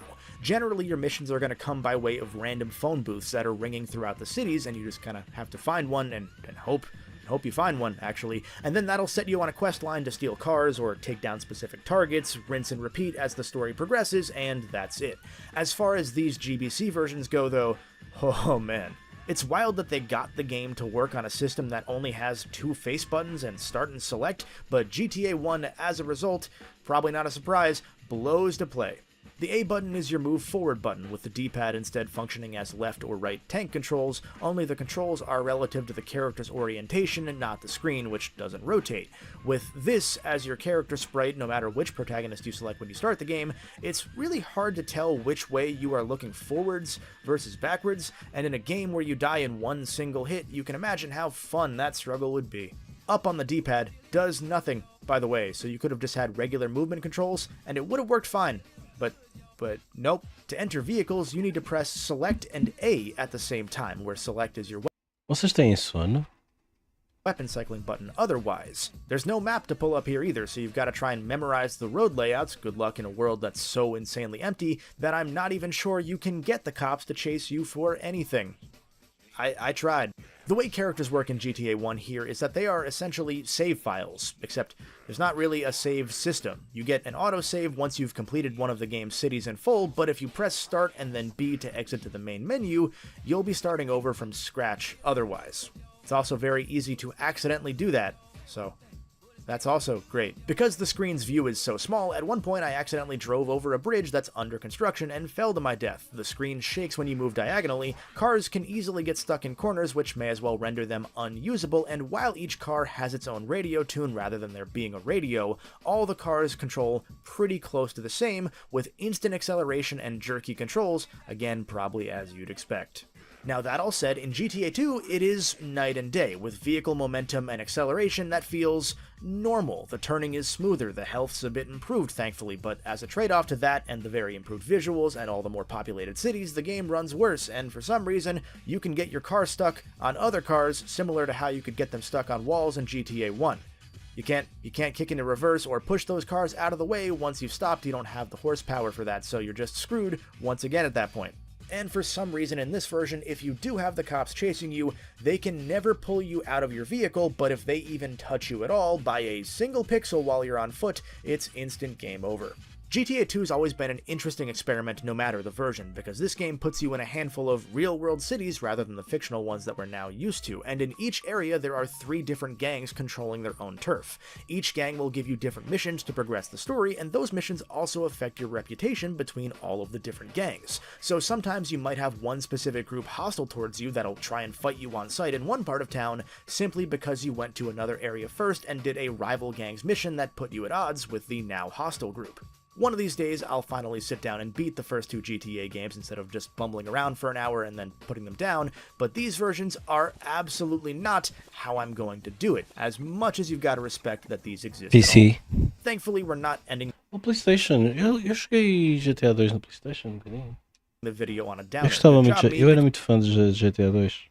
because GTA Advance exists. Released on the very same day as San Andreas in October 2004, this game is the first prequel to GTA 3, although it takes place after Liberty City Stories, which makes that game technically a prequel to a prequel. That said, it doesn't really have a lot narratively to do with GTA 3. It doesn't Sequel really to a set up prequel? too much or move 3's plot into motion, with one exception. It's sort of just another game set in a version of GTA 3's Liberty City that happens to feature a handful of characters like 8-Ball or Asuka, the leader of the Yakuza by this point in the timeline after her parents died in LCS. The only real plot thread Sequel to a prequel and a prequel to a sequel at the same time, right? connecting this to the other 2 Liberty City games from this era is that the end sequence leads to 8-Ball getting arrested, which in turn eventually leads to his prison break with Claude that starts GTA 3. Early plans for this game actually began right upon the GBA's launch, with Rockstar originally passing the title off to another studio for production and publishing before GTA 3 completely changed the gaming world, at which point they took back the rights so that they could have a more direct hand in controlling the game and its quality. Starting in late 2001, this version of GTA Advance was developed by outside studio Crawfish Interactive. The original announcement for this game was that GTA Advance would be an ambitious port of GTA 3 rather than a new game, but this shifted away from that over time when it became pretty clear that some parts of the city would need to be completely reconstructed to manage a new top-down perspective. For example, despite having functionally the same map, due to the differences in scale between a third-person game and a top-down game and what that means for playability and movement speed, GTA Advance is technically 3 times bigger than GTA 3. It also didn't help that Crawfish shut down during production, leading to a lengthy delay for this game and a shift to Digital Eclipse handling development. By the time GTA Advance released, the DS was only weeks away from launching, and the exceptionally short window that was the GBA's lifespan had closed, leading to this being the worst-selling original GTA of all time. I'm assuming the Game Boy ports of 1 and 2 fared a bit worse sales-wise when we count ports, but sales data's pretty hard to come by for those. GTA Advance's critical reception wasn't very positive either, making it, up until the, again heavy air quote, definitive editions of the PS2 trilogy, the lowest scoring GTA as well. Honestly, it's a shame because I think this game maybe got just a bit too much flack. Altogether, GTA Advance is fun and surprisingly meaty as a game. Honestly, it's, excluding Chinatown Wars, my favorite of the top-down GTA experiences. It does run into some clear issues where the game tries to pull a pseudo 3D vibe by having you drive under some of the bridges or overpasses, the stuff they couldn't tweak or remove from the GTA 3 map. Whenever you do drive underneath those overpasses, your vehicle just flickers like crazy rather than, say, a dithering effect to appear translucent, and that flickering adds to the feeling that you'll probably get overall when playing, which is that it feels really choppy at points, despite not actually being choppy. It's smooth to control, vehicles feel really responsive, and the handbrake is satisfying to no end for drifts, and they actually try to give your vehicles an extra sense of weight and bounce by shifting that weight onto one set of wheels or the other during harsh turns.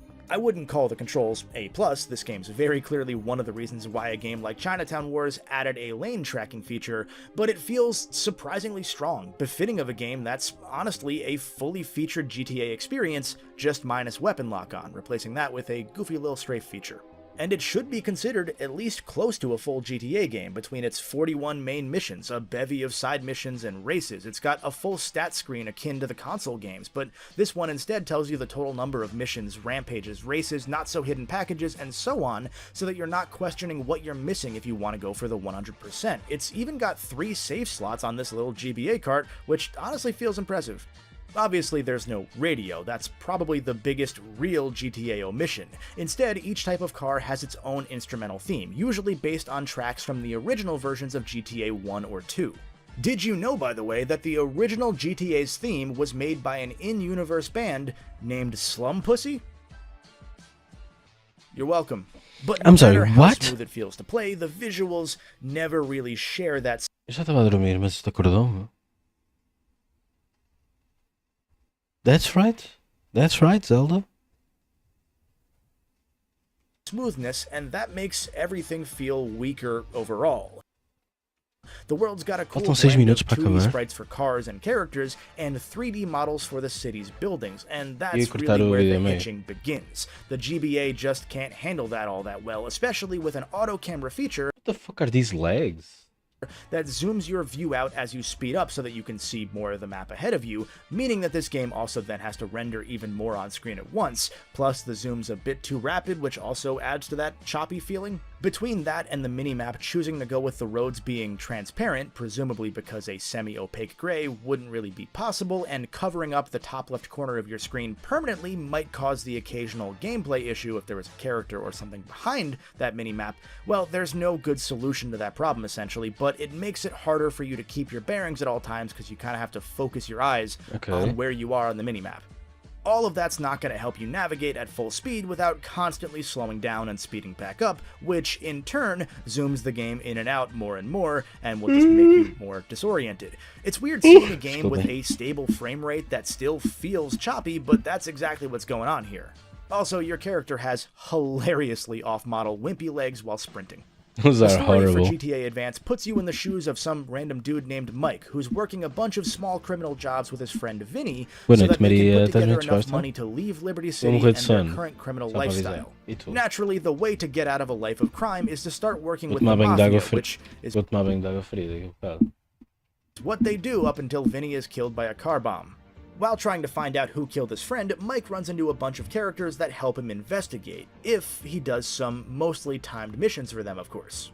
My main criticism of this GBA game is that so many missions are timed, because the times can get pretty tight given the weak weapon aiming. I actually found it preferable to just stay in my car and run targets over half the time, but when the only challenge is battling the controls on a time limit, that's not really the fun kind of challenge.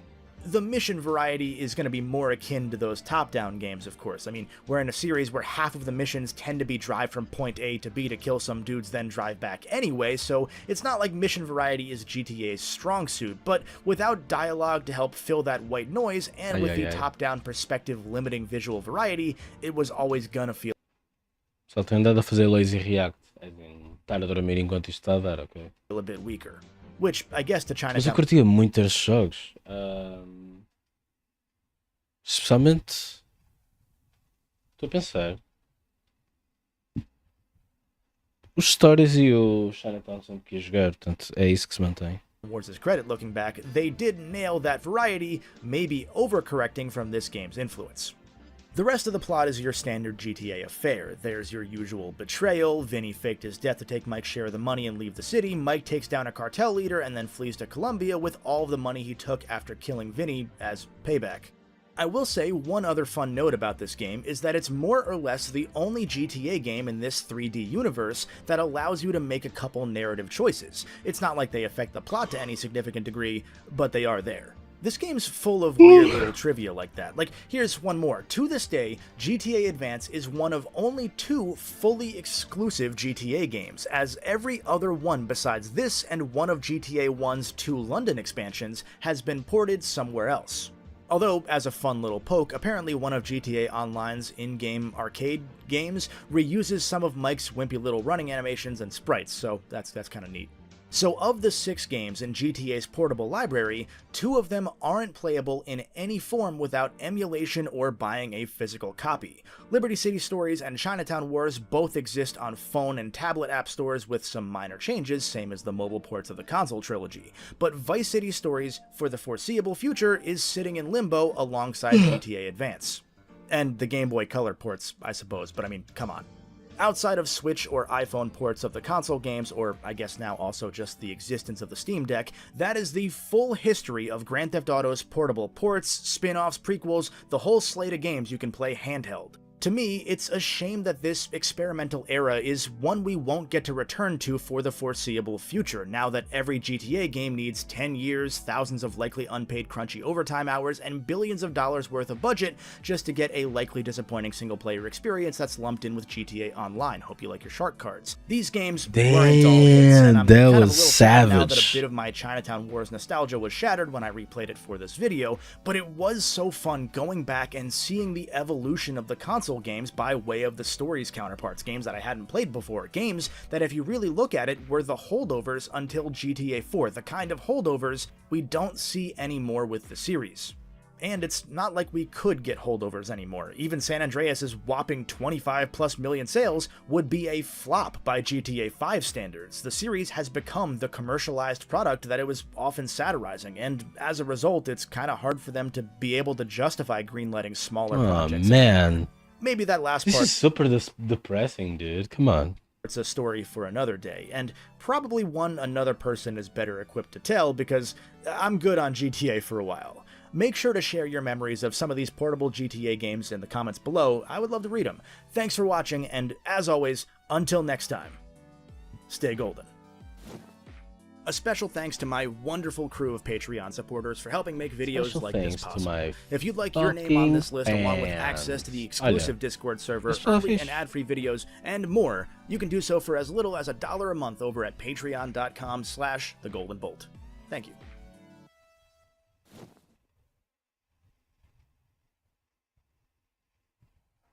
This is really cool.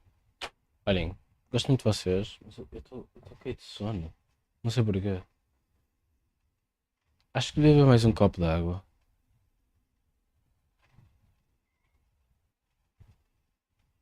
Bebo um copo de água antes ou depois de desligar isto?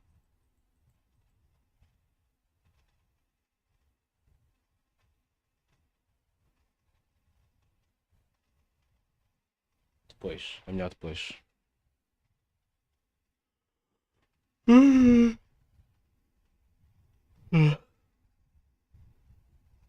Queria muito ter energia para estar aqui mais uma hora, mas não consigo. For some reason I cannot. Por isso, olhem. Beijinhos, beijolas. Não se esqueçam de se tratar no médico. Porque quanto menos forem ao médico, pior. Porque ganham um abscesso e depois